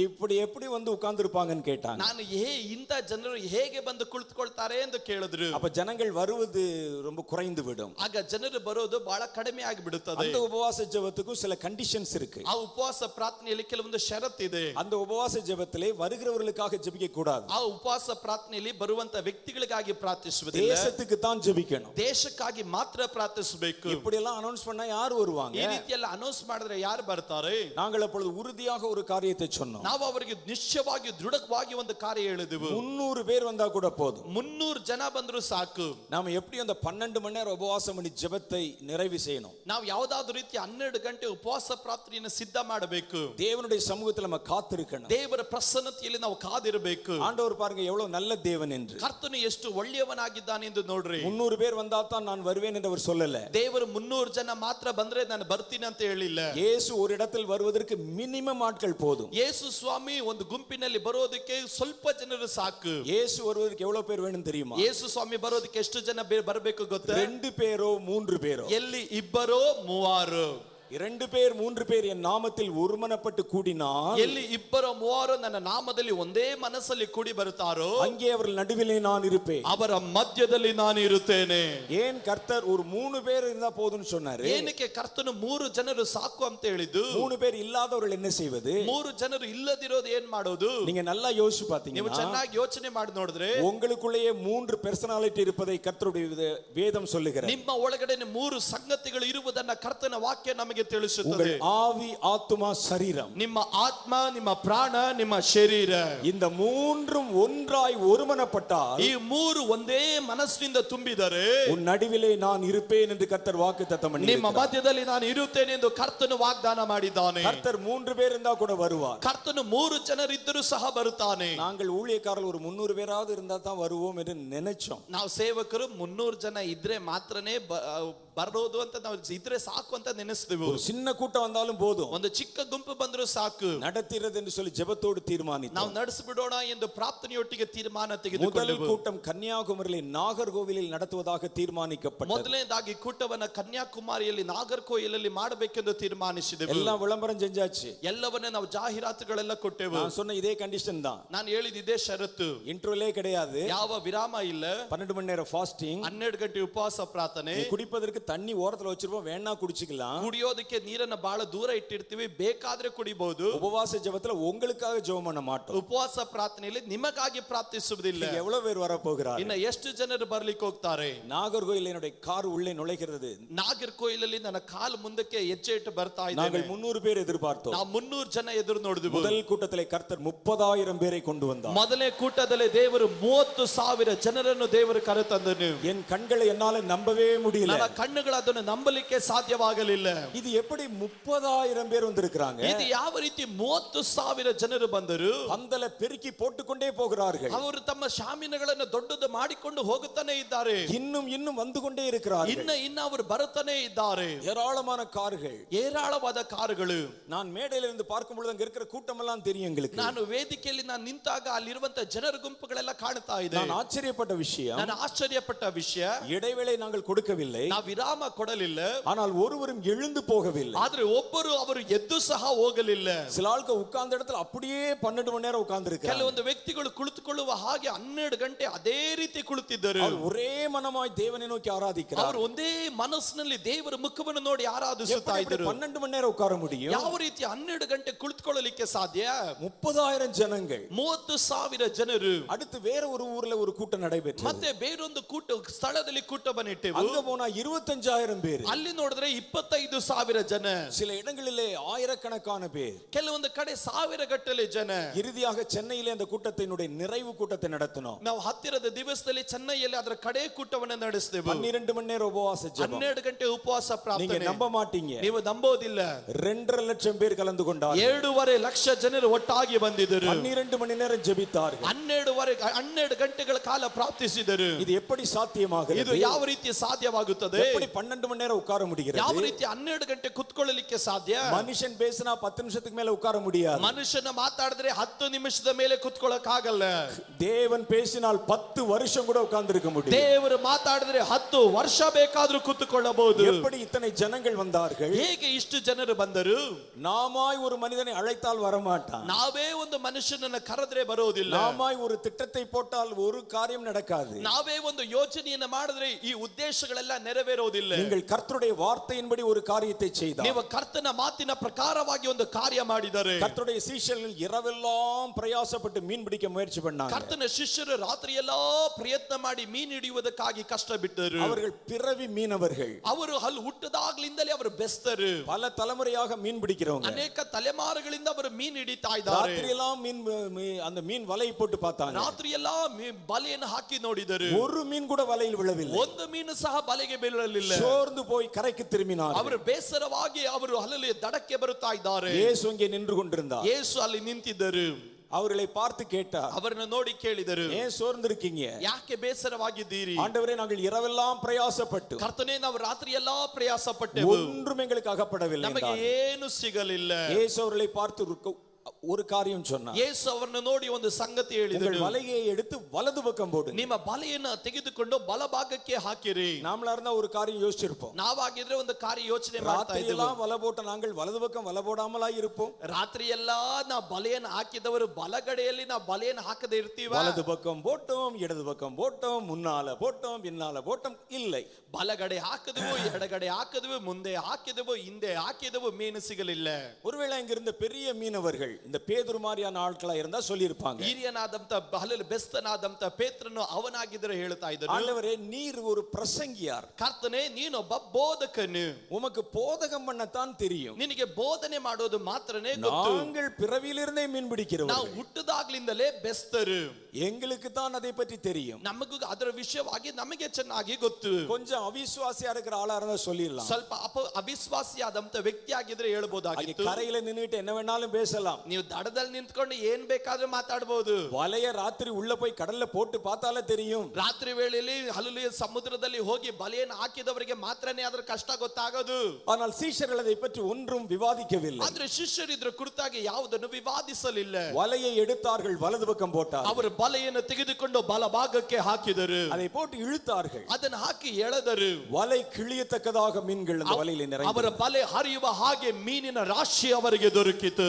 அது சின்ன சின்ன மீன் கிடையாது, ಅದು ಚಿಕ್ಕ ಚಿಕ್ಕ ಮೀನಲ್ಲ, ஒவ்வொரு பெரிய பெரிய மீன், ಅದೆಲ್ಲವೂ ದೊಡ್ಡ ದೊಡ್ಡ ಮೀನಾಗಿತ್ತು. 153 மீன்கள் அதில் இருந்தது, 153 ಮೀನುಗಳ ಅಲ್ಲಿ ಸಿಕ್ಕಿದವು. அது வலை கிழியத்தக்கதாக இருக்குமானால் ಅದು ಬಲೆಯನ್ನು ಹರಿಯುವಂತ ಮಟ್ಟಿಗೆ ಅದು ಇರುವುದಾದರೆ ஒவ்வொரு மீன் எவ்வளவு பெருசா இருந்திருக்கும் பாருங்க, ಒಂದೊಂದು ಮೀನು ಎಷ್ಟು ಗಾತ್ರ ಉಳ್ಳದಾಗಿರುತ್ತದೆ ಎಂದು ನೋಡಿ அவர்களுக்கு ஆச்சரியம் தாங்க முடியவில்லை, ಅವರಿಗೆ ಆಶ್ಚರ್ಯವನ್ನು ಸಹಿಸಿಕೊಳ್ಳಕ್ಕಾಗಲಿಲ್ಲ. இந்த மீன்கள் இவ்வளவு நேரம் எங்க இருந்தது, ಈ ಮೀನುಗಳು ಇಷ್ಟು ಹೊತ್ತು ಎಲ್ಲಿದ್ದವು? அந்த மீன் அவருடைய படகுக்கு கீழே தான் பயணம் செய்து ಆ கொண்டிருந்தது, ಮೀನುಗಳು ಅವರ ದೋಣಿ ಕೆಳಗಡೆನೆ ಯಾತ್ರೆ ಮಾಡುತ್ತಾ ಇತ್ತು.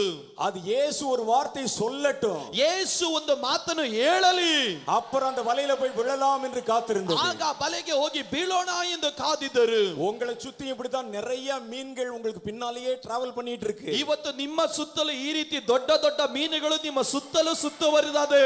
இயேசு உங்களுக்கு ஒரு வார்த்தை சொல்லட்டும், ಯೇಸು ನಿಮಗಾಗಿ ಒಂದೇ ಒಂದು ಮಾತನ್ನು ಹೇಳಲಿ, நம்ம விக்டரி இன்டர்நேஷனல் குள்ள நுழைஞ்சிரலாம் என்று காத்திருக்கிறது, ನಮ್ಮ ವಿಕ್ಟರಿ ಇಂಟರ್ನ್ಯಾಷನಲ್ ಏಜ್ ಸಭೆ ಒಳಗಡೆ ದೊಡ್ಡ ಮೀನುಗಳು ನುಗ್ಗಿ ಬಿಡೋಣ ಎಂದು ಕಾಯ್ತಾ ಇದೆ. கர்த்தருடைய வார்த்தையின்படி வலை போடும் பொழுது மாத்திரமே, ಕರ್ತನ ಮಾತಿನ ಪ್ರಕಾರ ಬಲೆಯನ್ನು ಹಾಕಿದರೆ ಮಾತ್ರವೇ நீங்கள் பெரிய அறுவடை செய்ய முடியும், ನೀವು ಒಂದು ದೊಡ್ಡ ಸುಗ್ಗಿಯನ್ನು ನೀವು ಕೊಯ್ಲಿಕ್ಕೆ ಸಾಧ್ಯ. உங்கள் பக்கத்திலே தான் அந்த மீன்கள் இருக்கின்றன, ನಿಮ್ಮ ಸುತ್ತಲೂ ಅನೇಕ ಮೀನುಗಳು ಉಂಟು, திரளான மீன்கள் இருக்கின்றன, ಹೇರಳವಾದ ಮೀನುಗಳು ಉಂಟು, கொழுத்த அறுவடை இருக்கிறது, ಈಗ ಒಂದು ದೊಡ್ಡ ಒಂದು ಸುಗ್ಗಿ ನಿಮಗಾಗಿ ಕಾದದೆ. இப்பொழுது நமக்கு ஒன்றே ஒன்று தேவைப்படுகிறது, ನಿಮಗೆ ಅವಶ್ಯಕತೆ ಉಳ್ಳದು ಒಂದೇ ಒಂದು ಮಾತ್ರ. நமக்கு இந்த இடத்துல ஒரு பெரிய ஒரு போட் இருக்கிறது, ನಿಮ್ಮ ಹತ್ತಿರ ಒಂದು ದೊಡ್ಡ ದೋಣಿ ಉಂಟು, வீசுவதற்கு வலை இருக்கிறது, ಬೀಸುವುದಕ್ಕೆ ಬಲೆ ಉಂಟು, மீன் பிடிக்கிறதிலே கை தேர்ந்த போதகர்கள் இருக்கிறார்கள், ಮೀನು ಹಿಡಿಯುವುದರಲ್ಲಿ ಅಭ್ಯಾಸ ನಿರತರಾದ ಬೋಧಕರಿದ್ದಾರೆ. நமக்கு தேவை ஒண்ணே ஒண்ணுதான், ನಮಗಿನ್ನ ಅವಶ್ಯಕತೆ ಇರೋದು ಒಂದೇ ಒಂದು, இயேசು சொல்லுகிற வார்த்தை வேண்டும், ಯೇಸು ಹೇಳುವ ಮಾತು ನಮಗೆ ಬೇಕಾಗಿದೆ. அதை கேட்கத்தான் இந்த 21 நாள் உபவாச ஜெபம், ಅದನ್ನು ಕೇಳುವುದಕ್ಕಾಗಿ 21 ದಿವಸದ ಉಪವಾಸ ಪ್ರಾರ್ಥನೆ. அவர் ஒரு வார்த்தை சொல்லிவிட்டார், ಕರ್ತನು ಒಂದೇ ಒಂದು ಮಾತನ್ನು ಹೇಳಿಬಿಟ್ಟರೆ உங்கள் பக்கத்தில் இருக்கிற மீன்கள் தானாய் பாய்ந்து உள்ளே வந்து ನಿಮ್ಮ ಸುತ್ತಲಿರುವಂತ ಎಲ್ಲಾ ಮೀನುಗಳು ತಾನಾಗೆ ಹುಡುಕಿಕೊಂಡು ಈ ಸಭೆ ಒಳಗಡೆ ಬಂದು ಬಿಡುತ್ತದೆ. பேதுருக்கு ஆச்சரியம், ಪೇತ್ರನಿಗೆ ಆಶ್ಚರ್ಯ, இது எப்படி நடந்தது, ಇದು ಯಾವ ರೀತಿ ನಡೆಯಿತು, நாங்கள் இதுவரை பார்த்ததில்லை, ನಾವು ಇದುವರೆಗೂ ನೋಡಲಿಲ್ಲ. நீங்கள் பார்க்காத காரியத்தை பார்க்க பண்ணுவதுதான் கர்த்தருடைய வேலை, ನೀವು ನೋಡದಿರುವ ಸಂಗತಿಯನ್ನು ನೀವು ನೋಡತಕ್ಕಂತೆ ಮಾಡುವುದೇ ಕರ್ತನ ಕೆಲಸ. நீங்கள் சாப்பிடாததை சாப்பிட வைப்பதுதான் தேவனுடைய மகிமை, ನೀವು ಇದುವರೆಗೂ ತಿನ್ನದಿರುವಂತ ಆಹಾರವನ್ನು ತಿನ್ನತಕ್ಕಂತೆ ಮಾಡುವುದೇ ಕರ್ತನ ಮಹಿಮೆ.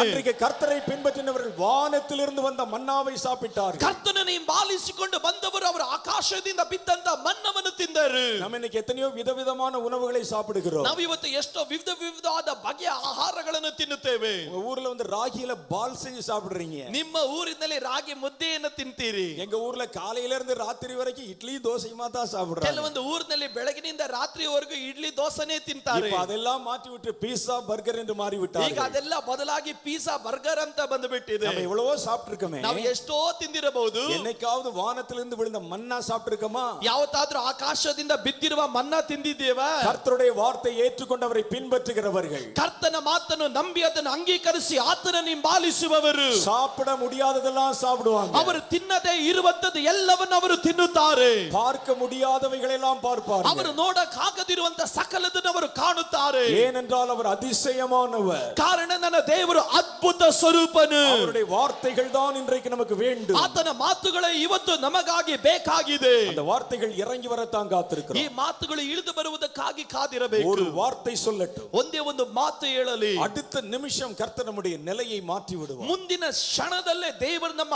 ಪರಿಸ್ಥಿತಿಗಳನ್ನು ದೇವರು ಬದಲಾಯಿಸಿ ಬಿಡುತ್ತಾನೆ. அடுத்த வினாடி நம்முடைய ஸ்தானத்தை கர்த்தர் உயர்த்தி விடுவார். ದೇವರು ಆತನ ಮುಂದಿನ ಕ್ಷಣದಲ್ಲೇ ದೇವರು ನಮ್ಮ ಸ್ಥಾನಗಳನ್ನ ಉನ್ನತಕ್ಕೆ ದೇವರು ಏರಿಸಿ ಬಿಡುತ್ತಾನೆ.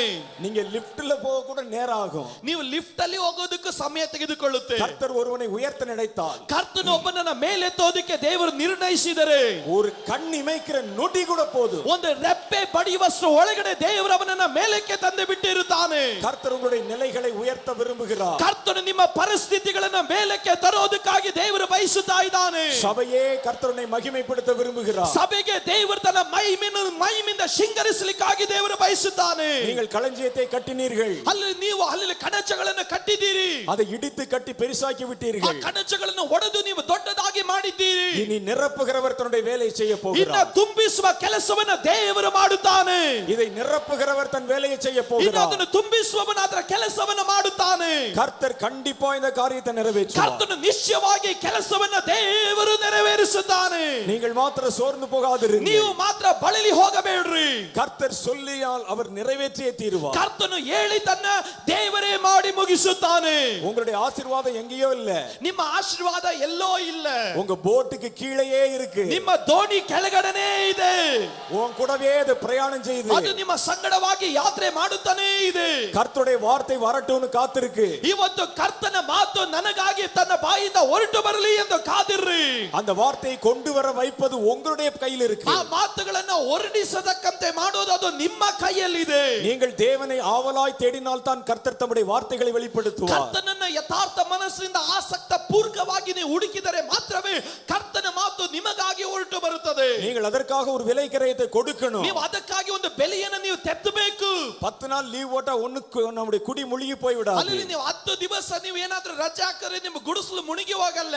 நம்முடைய வேலைக்கு எந்த விதமான பங்கம் வந்து விடாது. ನಮ್ಮ ಕೆಲಸಕ್ಕೆ ಯಾವುದೇ ವಿಧವಾದ ಭಂಗ ಬರೋದಿಲ್ಲ. ஒருவேளை அப்படியே வந்தாலும் ಒಂದು ಪಕ್ಷ ನಿಮ್ಮ ಕೆಲಸಕ್ಕೆ ಏನಾದರೂ ಭಂಗ ಬಂದರೂ கர்த்தர் உன்னை அதை விட 7 மடங்கு உயரத்தில் வைத்திருப்பார். ದೇವರು ನಿಮ್ಮನ್ನು ಅದಕ್ಕಿಂತ 7ರಷ್ಟು ಉನ್ನತ ಸ್ಥಾನಕ್ಕೆ ದೇವರು ಇಡುತ್ತಾನೆ. நாம் ಆರಾಧಿக்கிற தேவன் யார் என்று நினைத்தீர்கள்? ನಾವು ಆರಾಧಿಸುವ ದೇವರು ಯಾರು ಎಂದು ನೀವು ಯೋಚನೆ ಮಾಡಿದ್ರಿ? அவர் வானத்தையும் பூமியை உண்டாக்கினவர். ಆತನು ಆಕಾಶ ಭೂಮಿಯನ್ನು ನಿರ್ಮಿಸಿದ ಆತನು. அவர் மகா பெரியவர். ನನ್ನ ದೇವರು ಮಹಾ ದೊಡ್ಡವನು. உங்கள் கற்பனைக்கு அடங்காத அளவுக்கு அவர் பெரியவர். ನಿಮ್ಮ ಯೋಚನೆಗಳಿಗೆ ಆತನು ಹೋಲಿಕೆ ಆಗದಿರುವ ರೀತಿಯಲ್ಲಿ ಆತನು ಉನ್ನತನಾಗಿದ್ದಾನೆ. நான் விஞ்ஞான புத்தகத்திலே ஒரு காரியத்தை நான் பார்த்தேன். ನಾನು ವಿಜ್ಞಾನ ಪುಸ್ತಕದಲ್ಲಿ ಒಂದು ಕಾರ್ಯವನ್ನು ನಾನು ನೋಡಿದ್ದೇನೆ. நாம் இருக்கக்கூடிய இந்த நம்முடைய அண்ட வெளிகள், ನಾವು ಇರುವಂತ மில்கி வே பால்வெளி, ನಾವು ವಾಸ ಮಾಡುವಂತ ಈ ಸೌರವ್ಯೂಹ, அவை இது போல ஏராளமான அண்ட வெளிகள் இருக்கிறதா? ಈ ರೀತಿಯಾದ ಅನೇಕ ವಿಧವಾದಂತ ಗ್ರಹಗಳು ಉಂಟು.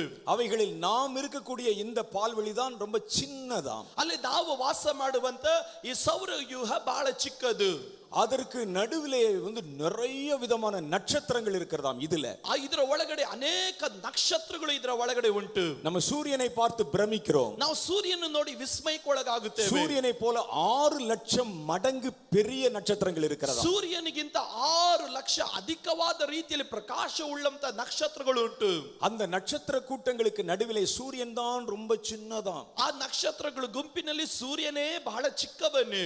சூரியனை சுற்றிலும் 9 கிரகங்கள் வருகிறது. ಸೂರ್ಯನ ಸುತ್ತಲೂ 9 ಗ್ರಹಗಳು ಉಂಟು. அந்த 9 கிரகங்களிலுமே அந்த 9 கிரகங்களிலுமே பூமி தான் ரொம்ப சின்னதா. ಆ 9 ಗ್ರಹಗಳಲ್ಲಿ ಭೂಮಿಯೇ ಬಹಳ ಚಿಕ್ಕ ಗ್ರಹವಾಗಿರುತ್ತದೆ. மொத்த அண்டவெளியை நீங்கள் ஆராய்ந்து பார்த்தால் ಸಕಲ ಸೌರವ್ಯೂಹವನ್ನು ನೀವು ಗಮನಿಸಿ ನೋಡಿದರೆ பூமி ஒரு சின்ன மண் தூசிக்கு சமமாய் இருக்கிறது. ಅಲ್ಲಿ ಭೂಮಿಯು ಕೇವಲ ಒಂದು ಮಣ್ಣಿನ ಧೂಳಿಗೆ ಸಮವಾದದ್ದು. இந்த பூமியே மண்ணுக்கு சமமாய் இருக்குமா? ಈ ಭೂಮಿಯೇ ಮಣ್ಣಿಗೆ ಸಮವಾಗಿದ್ದರೆ அதுல பெங்களூர் எவ்வளவு இருக்கும்? ಅದರಲ್ಲಿ ಬೆಂಗಳೂರು ಎಷ್ಟಿರುತ್ತೆ?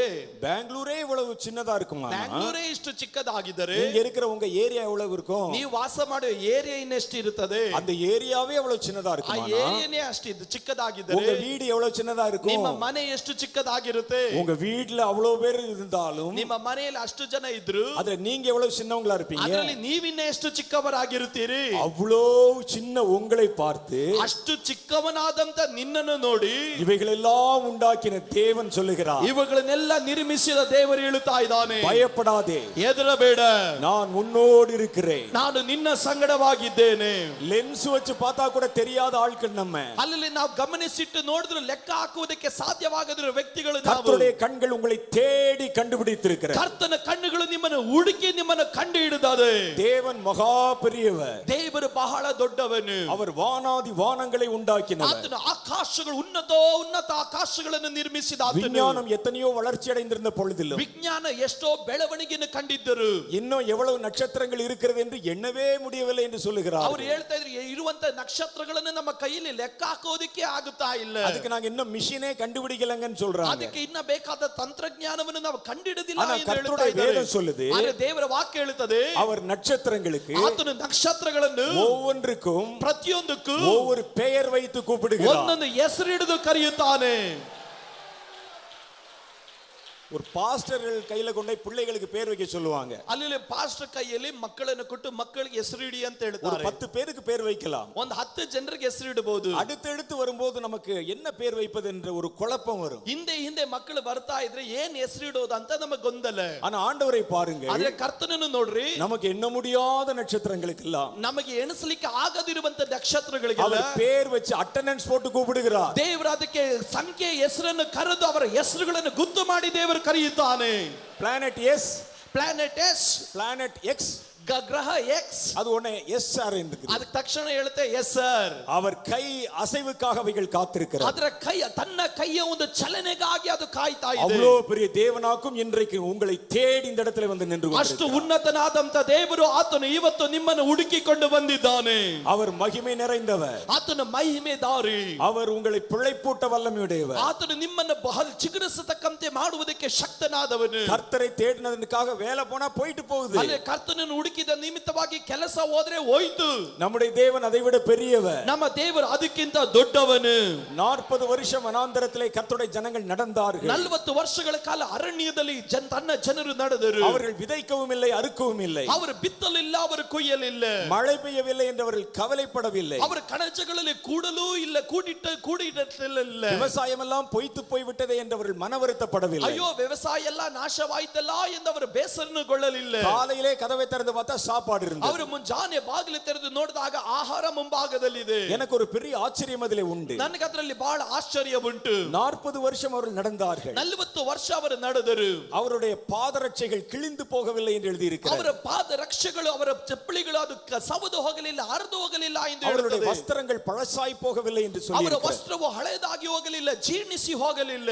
எனக்கு இதில் ஆச்சரியம் என்னவென்றால், ನನಗೆ ಇದರಲ್ಲಿ ಆಶ್ಚರ್ಯವೇನು ಗೊತ್ತಾ, நடக்க துவங்கும் பொழுது ನಡೆಯೋದಕ್ಕೆ ಆರಂಭಿಸಿದಾಗ 5 வயது பையனாய் ஒருவன் தன்னுடைய நடையை துவக்கி இருப்பான். 5 ವರ್ಷದ ಹುಡುಗನಾಗಿ ಒಬ್ಬನ ಯಾತ್ರೆಯನ್ನು ಆರಂಭಿಸಿದನು. 40 வருஷம் முடிவிலே 40 ವರ್ಷದ ಕೊನೆಯಲ್ಲಿ அவன் 45 வயசு உள்ள ஆளா இருப்பான். ಅವನು 45 ವರ್ಷದ ವ್ಯಕ್ತಿಯಾಗಿರ್ತಾನೆ. அவன் போட்ட செருப்பினுடைய நம்பர் மாறி இருக்கும். ಅವನು ಹಾಕಿದಂತ ಚಪ್ಪಲಿಯ ನಂಬರ್ ಬದಲಾಗಿದೆ. அவன் சட்டையினுடைய அளவு மாறி இருக்கும். ಅವನ ಶರ್ಟಿನ ಅಳತೆ ಬದಲಾಗಿದೆ. கர்த்தருடைய வேதம் சொல்லுகிறது, ದೇವರ ವಾಕ್ಯ ಹೇಳುತ್ತದೆ, அந்த சட்டை பழசா போகல, ಅವನ ವಸ್ತ್ರ ಹಳೆದಾಗಲಿಲ್ಲ. நான் உங்களுக்கு புது காரியத்தை ನಾನು சொல்லுகிறேன். ನಿಮಗೊಂದು ಹೊಸ ಕಾರ್ಯ அது ಹೇಳುತ್ತೇನೆ. பழசா போகல மாத்திரம் இல்ல, ಅದು ಹಳೆದಾಗಿರೋದು ಮಾತ್ರವಲ್ಲ, அவர்கள் வளரும்போது அதுவும் சேர்ந்தே வளர்ந்தது. ಅವರು ಬೆಳೆಯಬೇಕಾದ್ರೆ ವಸ್ತ್ರ ಸಹ ಬೆಳಿಲಿಕ್ಕಾಗಿ ಪ್ರಾರಂಭವಾಯಿತು. அவன் கால் வளரும்போது செருப்பும் சேர்ந்து வளர்ந்தது. ಅಲ್ಲಿ ಕಾಲು ಬೆಳೆದಾಗ ಕೆರವು ಸಹ ಬೆಳಿಲಿಕ್ಕೆ ಪ್ರಾರಂಭವಾಯಿತು. கர்த்தர் அவர்களை பிழைப்பூட்டினார். ಕರ್ತನವರನ್ನ ಬೆಳೆಯತಕ್ಕಂತೆ ಮಾಡಿದನು. நம் தேவன் யாவற்றையும் அதனதன் காலத்தில் நேர்த்தியாய் செய்ய அறிந்திருக்கிறார். ನನ್ನ ದೇವರು ತಕ್ಕ ಸಮಯದಲ್ಲಿ ಎಲ್ಲವನ್ನ ಅಂದವಾಗಿ ಮಾಡುವುದಕ್ಕೆ ತಿಳಿದವನಾಗಿದ್ದಾನೆ. கூப்பிடுகிற காக்கை குஞ்சுகளுக்கும் அவர் உணவளிக்கிறார் என்று வேதத்தில் எழுதியிருக்கு. ಕೂಗುವಂತ ಕಾಗೆ ಮರಿಗಳಿಗೆ ಅವುಗಳಿಗೆ ಬೇಕಾದ ಆಹಾರವನ್ನು ಕೊಡುವಾತನು ಎಂದು ದೇವರ ವಾಕ್ಯ ಹೇಳುತ್ತದೆ. ஆகவே கர்த்தரை நம்பி நீங்கள் எதையும் இழக்கலாம். ಆದುದರಿಂದ ಕರ್ತನನ್ನು ನಂಬಿದ ನಿಮಿತ್ತ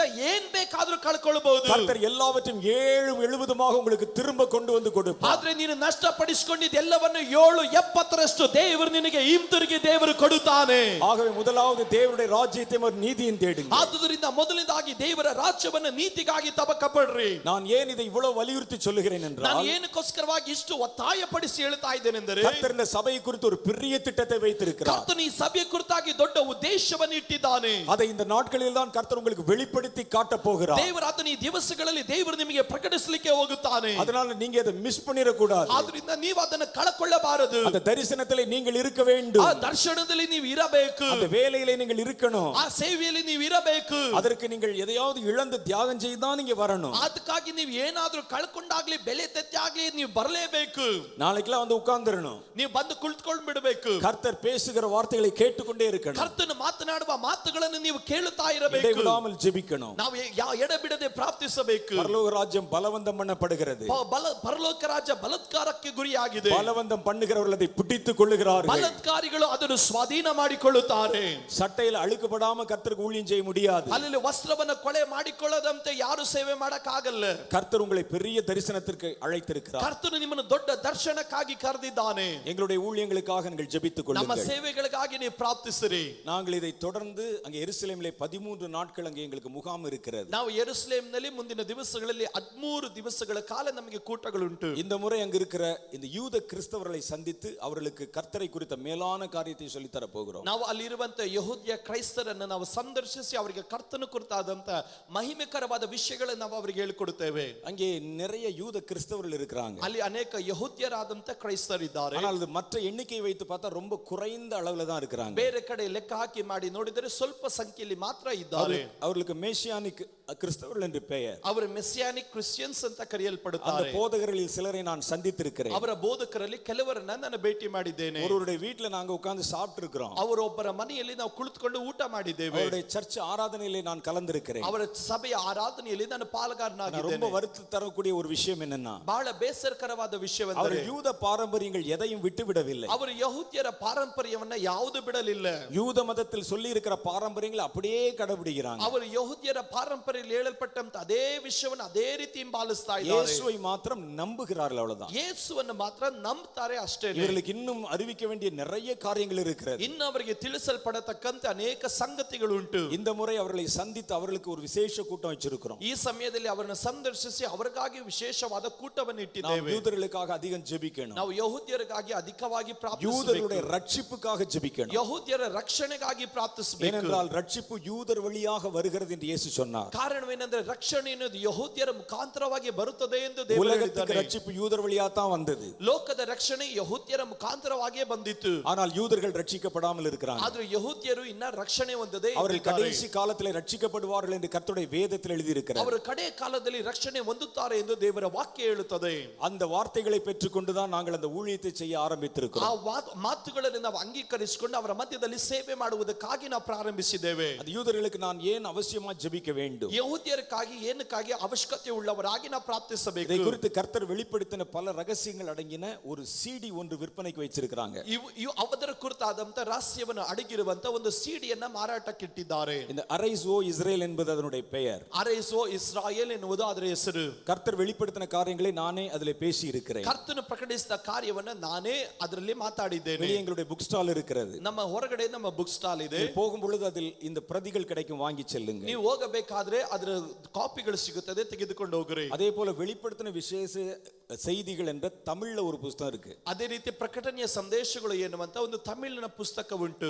பெங்களூர்ல எல்லாரும் தமிழ் பேசுவீங்க. ಬೆಂಗಳೂರಿನಲ್ಲಿ ಎಲ್ಲರೂ ತಮಿಳು ಮಾತಾಡ್ತೀರಿ. ஆனா படிக்க தெரியாது. ಆದರೆ ಓದೋಕ್ ಗೊತ್ತಿಲ್ಲ. படிக்க தெரிஞ்சவங்க இதை வாங்கிக் கொள்ளலாம். ಓದೋದಕ್ಕೆ ಗೊತ್ತಿರುವವರು ಅದನ್ನು ತೆಗೆದುಕೊಳ್ಳಬಹುದು. இன்னைக்கு காலையிலே தேசத்தில் வரக்கூடிய ஒரு எழுப்புதல் பற்றின செய்தியை கர்த்தர் பேசினார். ಈ ಮುಂಜಾನೆ ವೇಳೆಯಲ್ಲಿ ದೇಶದಲ್ಲಿ ಬರಲಿಕ್ಕೆ ಹೋಗುವಂತ ಉಜ್ಜೀವನದ ಕುರಿತಾಗಿ ದೇವರು ಮಾತನಾಡಿದರು. அதிலே நம்முடைய சபையினுடைய பங்களிப்பு என்ன என்பதை கர்த்தர் தெளிவுபடுத்தி காண்பித்தார். ಅದರಲ್ಲಿ ನಮ್ಮ ಸಭೆಯ ಪಾಲುಗಾರಿಕೆ ಏನು ಎನ್ನುವುದನ್ನು ದೇವರು ಸ್ಪಷ್ಟವಾಗಿ ಮಾತನಾಡಿದನು. இந்த எழுப்புதல் வருவதற்கு தடையா இருக்கிற எதிரிகள் என்னென்ன என்பதை குறித்து கர்த்தர் எங்களிடத்தில் சில காரியங்களை வெளிப்படுத்தினார். ಈ ಉಜ್ಜೀವನ ಬರದೇ ಇರುವುದಕ್ಕಾಗಿ ತಡೆಯಾಗಿ ನಿಂತಿರುವಂತ ವಿರೋಧಿಗಳು ಯಾರು ಎನ್ನುವುದನ್ನು ದೇವರು ಸ್ಪಷ್ಟವಾಗಿ ಮಾತನಾಡಿದನು. அதை குறித்து இன்னொரு விசிடி ஒன்று இருக்கிறது. ಅದರ ಕುರಿತಾಗಿ ಇನ್ನೊಂದು ಬಿಸಿಡಿ ಉಂಟು.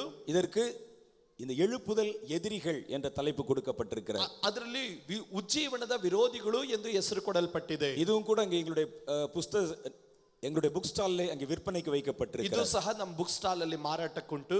இது தவிர இன்னும் நூற்றுக்கணக்கான செய்தி சிடிகள், ಇದನ್ನು ಬಿಟ್ಟರೆ ಇನ್ನ 100 ಗಟ್ಟಲೆ ಒಂದು ಸಂದೇಶದ ಸಿಡಿಗಳು, சாங் சிடிகள், ಹಾಡಿನ ಸಿಡಿಗಳು, ஆங்கிலத்தில், தமிழில், கன்னடத்தில், மலையாளத்தில் எழுதப்பட்ட என்னுடைய புஸ்தகங்கள், ಇಂಗ್ಲಿಷಲ್ಲೂ, ತಮಿಳಲ್ಲೂ, ಕನ್ನಡದಲ್ಲೂ, ಮಲಯಾಳಮಲ್ಲೂ ಬರೆಯಲ್ಪಟ್ಟ ನನ್ನ ಪುಸ್ತಕಗಳು, அதுல தெலுங்கு கூட இருக்கிறது. ತೆಲುಗು ಸಹ ಉಂಟು. அவைகள் எல்லாம் அங்க இருக்கிறது. போகும்பொழுது பார்த்து செல்லுங்க. ಅವುಗಳೆಲ್ಲ ಅಲ್ಲಿ ಉಂಟು. ಹೋಗಬೇಕಾದ್ರೆ ನೋಡಿ ಹೋಗ್ರಿ. வருகிற மே மாசம் 24, 25, 26, 27 ஆகிய தேதிகளில் ಮುಂದಿನ ಮೇ ತಿಂಗಳ 24, 25, 26, 27ನೇ ತಾರೀಕು பெங்களூர்ல இருக்கிற இந்தியா இந்த காம்பஸ் குருசேட் ஃபார் கிரைஸ்ட் என்ற இடத்துல ಬೆಂಗಳೂರಿನಲ್ಲಿರುವಂತಹ ಇಂಡಿಯನ್ ಕ್ಯಾಂಪಸ್ ಕ್ರೂಸೈಡ್ ಫಾರ್ ಕ್ರೈಸ್ಟ್ ಎನ್ನುವ ಸ್ಥಳದಲ್ಲಿ 4 நாட்கள் வாலிபர்களுக்காக ஒரு முகாம் நடத்தப்படுகிறது. 4 ದಿವಸಗಳು ಯವನಸ್ಥರಿಗೋಸ್ಕರವಾಗಿ ಒಂದು ಕೂಟ ನಡೆಸಲ್ಪಡುತ್ತದೆ. இந்த முகாமுக்கு பேர் மெகிதோ என்பது பெயர். ಈ ಕೂಟದ ಹೆಸರು ಮೆದಿಗೋ ಎಂದು ಕರೆಯಲ್ಪಡುವ ಹೆಸರು.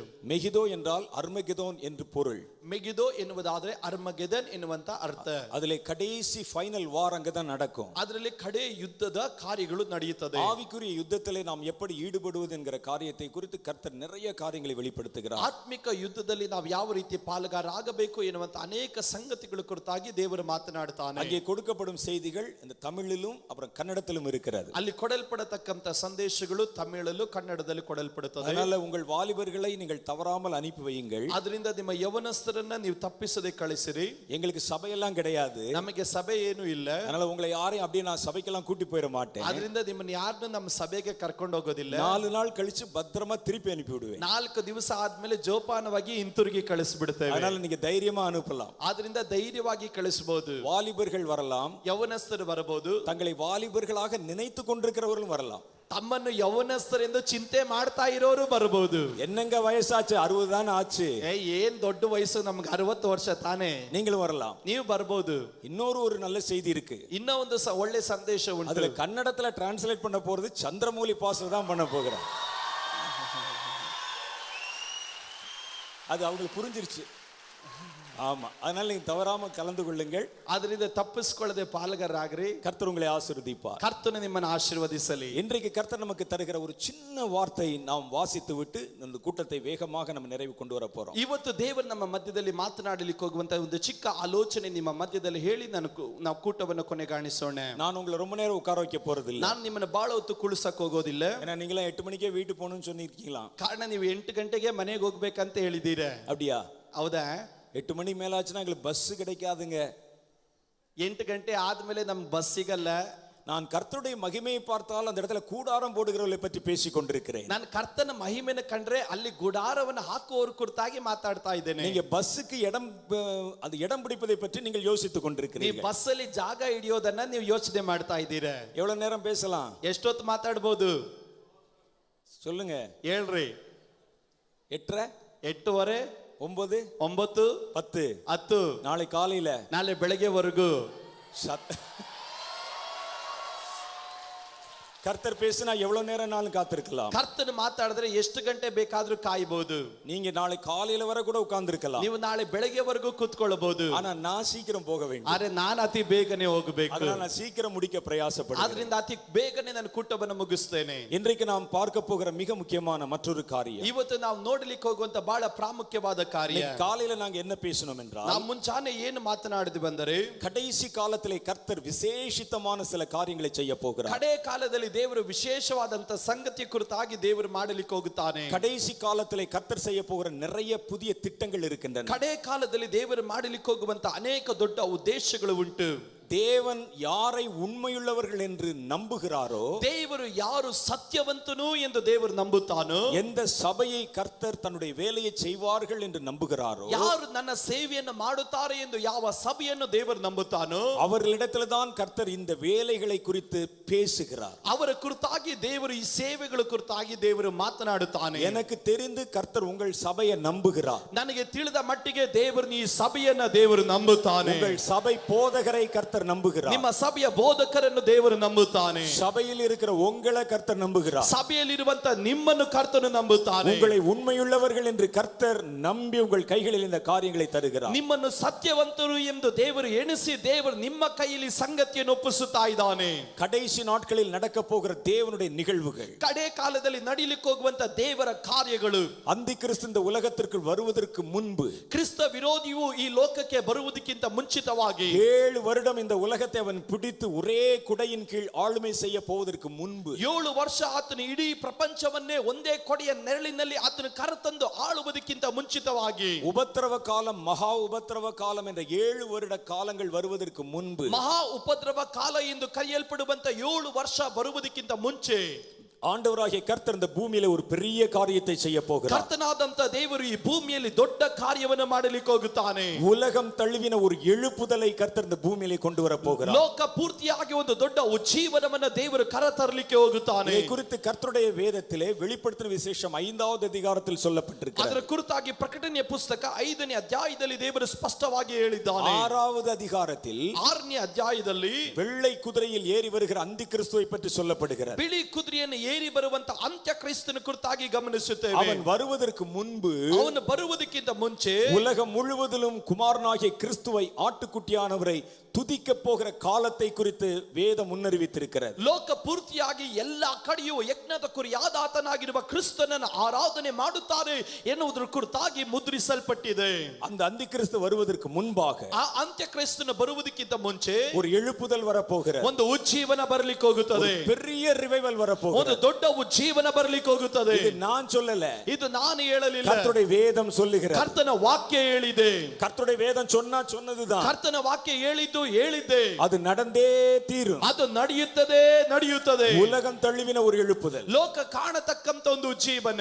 இதுல ரொம்ப சந்தோஷப்படக்கூடிய ஒரு விஷயம் இருக்கிறது. ಇದರಲ್ಲಿ ಬಹಳ ಸಂತೋಷ ಪಡತಕ್ಕಂತ ಒಂದು ವಿಷಯ ಉಂಟು. இந்த உலகம் தழுவி உலக அளவிலே தோன்றுகிற அந்த எழுப்புதல் ಲೋಕ ಪೂರ್ತಿಯಾಗಿ ಕಾಣಿಸಲ್ಪಡುವ ಈ ಉಜ್ಜೀವನ இந்தியாவிலிருந்து தான் ஆரம்பிக்க போகிறது. ಅದು ಭಾರತದಿಂದಲೇ ಆರಂಭವಾಗುತ್ತದೆ.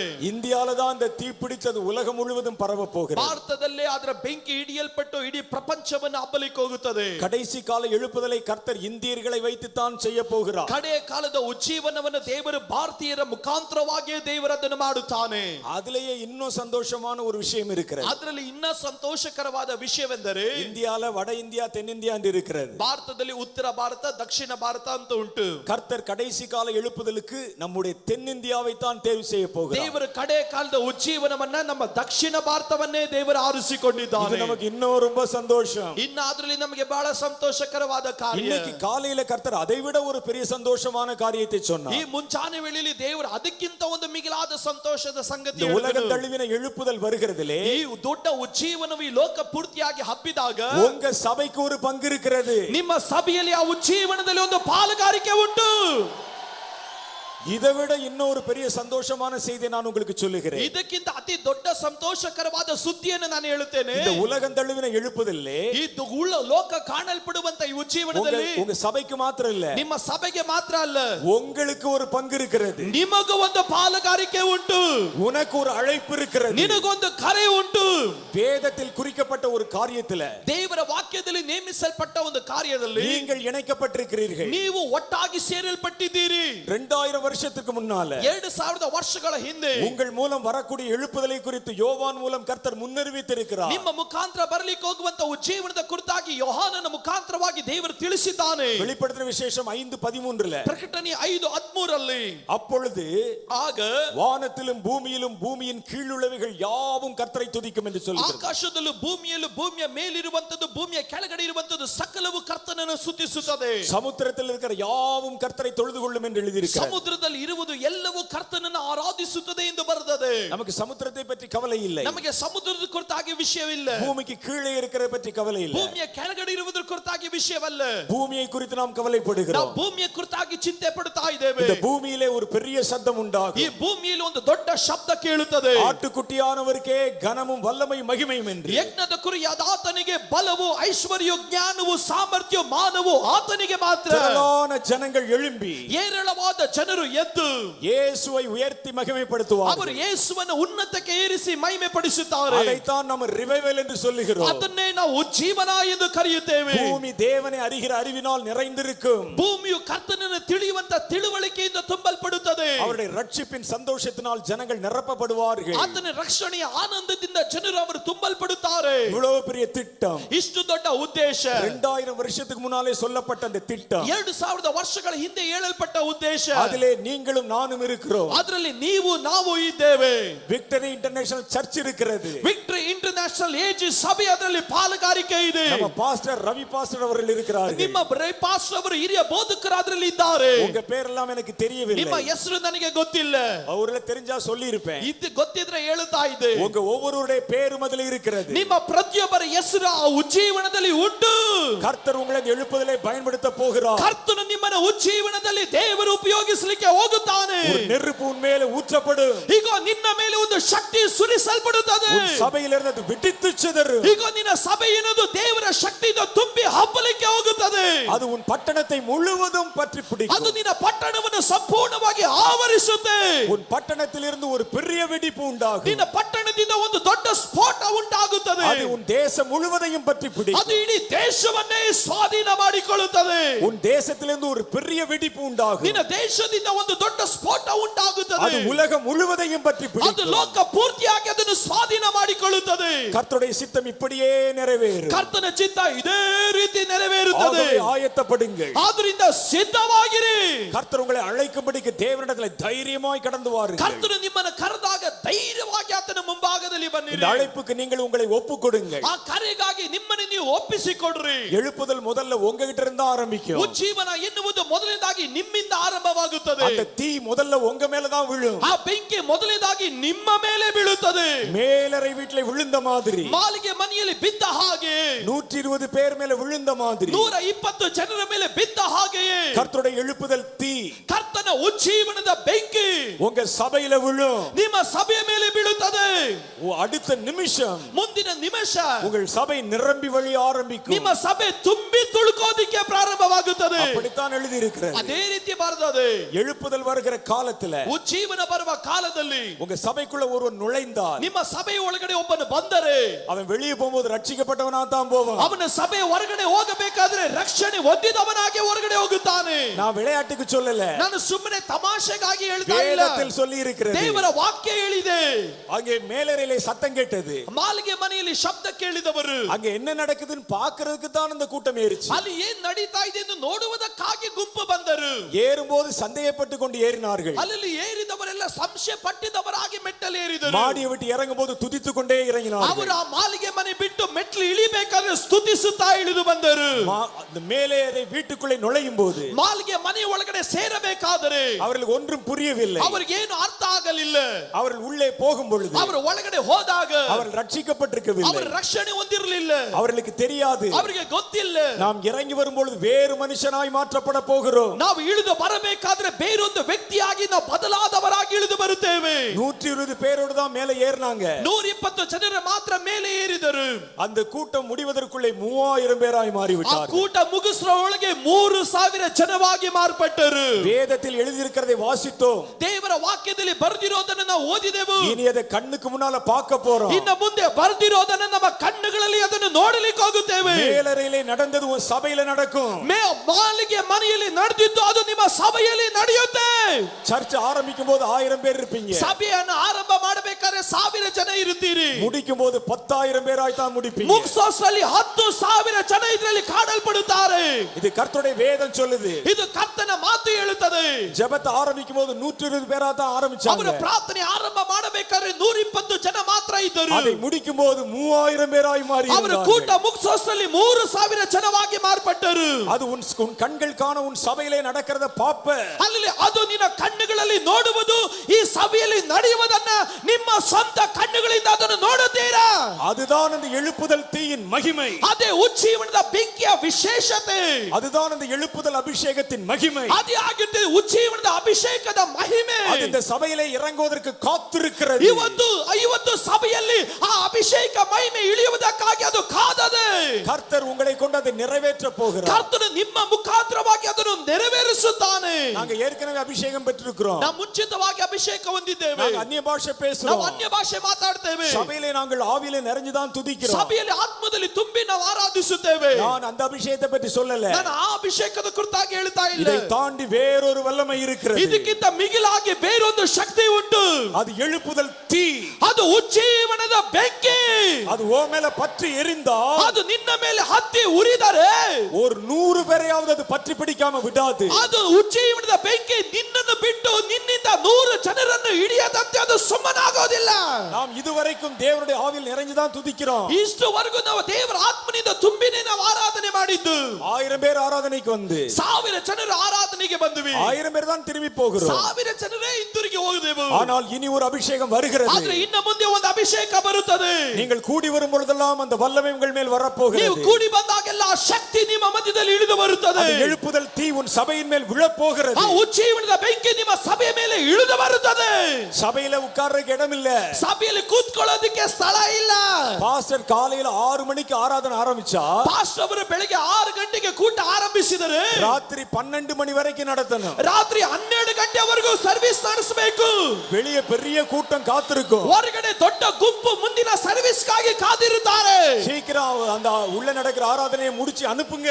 ಅಲ್ಲಿ ಅವರು ಹೇಳ್ತಾ ಇದ್ದಾರೆ ಅತಿ ಬೇಗನೆ ಆರಾಧನೆ ಮುಗಿಸಿ ಕಳಿಸಿ, நாங்க வரணும். ನಾವು ಒಳಗಡೆ ಬರಬೇಕು. பெரிய கூட்டம் காத்திருக்கும். ಈಗ ದೊಡ್ಡ ಗುಂಪು ಆರಾಧನೆಗಾಗಿ ಹೊರಗಡೆ ಕಾದಿರುತ್ತಾರೆ. கண்டிப்பாய் நடக்கும். ಅದು ನಿಶ್ಚಯವಾಗಿ ನಡೆಯುತ್ತೆ. ஒரு தென் கொரியாவில் அது நடக்குமானால், ಇದು ಒಂದು ದಕ್ಷಿಣ ಕೊರಿಯಾದಲ್ಲಿ ನಡೆಯೋದಕ್ಕಾದರೆ ஏனது பெங்களூர்ல நடக்காது? ಏನಕ್ಕೆ ಇದು ಬೆಂಗಳೂರಲ್ಲಿ ನಡೆಯೋದಿಲ್ವಾ? ஒரு பாலியாங்கி சோவை கொண்டு அது நடக்குமானால், ಒಂದು ಪಾಲಿಯಂಗಿ ಚೋ ಮುಖಾಂತರ ನಡೆಯುವುದಾದರೆ ஏனது பாஸ்டர் ரவியை கொண்டு நடக்காது? ಏನಕ್ಕೆ ಪಾಸ್ಟರ್ ರವಿ ಮುಖಾಂತರವಾಗಿ ನಡೆಯೋದಿಲ್ವಾ? இந்த இடம் உங்களுக்கு பத்தாது. ಈ ಸ್ಥಳ ಸಾಕಾಗೋದಿಲ್ಲ. நான் உங்களை உற்சாகப்படுத்த சொல்லல. ನಾನು ನಿಮ್ಮನ್ನು ಉತ್ಸಾಹ ಪಡಿಸೋ ಕೇಳ್ತಾ ಇಲ್ಲ. நான் தீர்க்க தரிசனமாய் ನಾನು சொல்லுகிறேன். ಪ್ರವಾದನೆಯಾಗಿ ನುಡಿಯುತ್ತಾ ಇದ್ದೇನೆ. சபைகளின் எல்லைகள் விரிவாக ಈ போகிறது. ಸಭೆಯ ಪ್ರಾಂತ್ಯವು ವಿಸ್ತಾರಗೊಳ್ಳುತ್ತದೆ. பெங்களூர் ಪಟ್ಟಣத்துல சபைகள் நிரம்பಿ வழிய போகுது. ಈಗ ಸಭೆ ತುಂಬಿ ತುಳುಕಲಿಕ್ಕೆ ಹೋಗುತ್ತದೆ. அந்த எழுப்புதல் தீ உங்கள் மேல் வரப்போகிறது. ಈಗ ಉಜ್ಜೀವನದ ಬೆಂಕಿ ನಿಮ್ಮ ಮೇಲೆ ಬರಲಿಕ್ಕೆ ಹೋಗುತ್ತದೆ. 120 பேர் இங்கே காத்திருந்தாங்க. 120 ಜನರು ಕಾದಿದ್ದರು. ஏன் காத்திருக்கிறோம் என்று அவர்களுக்கு தெரியல. ಏನಕ್ಕಾಗಿ ಕಾದಿದ್ದಾರೆ ಅನ್ನೋದು ಗೊತ್ತಿಲ್ಲ. இயேசு காத்திருக்க சொன்னார், ஆகவே காத்திருக்கிறோம். ಯೇಸು ಸ್ವಾಮಿ ಕಾಯಲಿಕ್ಕೆ ಹೇಳಿದ್ದಾನೆ, ಆದುದರಿಂದ ಕಾದಿದ್ದೇವೆ. என்ன நடக்க போகுது என்று அவர்களுக்கு தெரியல. ಏನ್ ನಡಿಲಿಕ್ಕೆ ಹೋಗುತ್ತದೆ ಅನ್ನೋದು ಅವರಿಗೆ ಗೊತ್ತಿಲ್ಲ. திடீரென்று அந்த இடம் அசைக்கப்பட்டது. ತಕ್ಷಣವಾಗಿ ಆ ಸ್ಥಳ ಕದಲಲಿಕ್ಕಾಗಿ ಪ್ರಾರಂಭವಾಯಿತು. அவருடைய கண்கள் திறந்தது. ಅವರ ಮನ ಕಣ್ಣುಗಳು ತೆರೆಯಲ್ಪಟ್ಟವು. 120 பேருடைய கண்ணு ஒரே நேரத்துல திறந்தது. 120 ಜನರ ಕಣ್ಣುಗಳು ಒಂದೇ ಸಾರಿ ತೆರೆಯಲ್ಪಟ್ಟವು. அக்னிமயமான நாவுகள் தோன்றிற்று. ಅವರಿಗೆ ಬೆಂಕಿಯ ರೀತಿಯ ನಾಲಿಗೆಗಳು ಕಾಣಲ್ಪಟ್ಟವು. அவர்கள் தலையின் மேலே வந்து அமர்ந்தது. ಅವರ ತಲೆಯ ಮೇಲೆ ಬಂದು ಕುಳಿತುಕೊಂಡಿತು. ಎಲ್ಲರೂ ಆಶ್ಚರ್ಯಪಟ್ಟರು. இது என்னவாய் முடியுமோ என்று ಇದು நினைத்தார்கள். ಯಾವಾಗ ಇದು ಕೊನೆ ಕಾಣುತ್ತದೆ ಎಂದು ಚಿಂತೆ ಮಾಡಿದರು. அடுத்த நிமிஷம் ஒரு புது பாஷையிலே கர்த்தரை துதித்தார்கள். ಮುಂದಿನ ಕ್ಷಣದಲ್ಲಿ ಅವರು ಹೊಸ ಭಾಷೆಯಲ್ಲಿ ಮಾತನಾಡಿದರು. அவர்களுக்கு சுற்றிலும் என்ன நடக்கிறது என்று ಅವರ தெரியவில்லை. ಸುತ್ತಲೂ ಏನ್ ನಡೀತಾ ಇದೆ ಅನ್ನೋದು ಗೊತ್ತಿಲ್ಲ. கண்ணை திற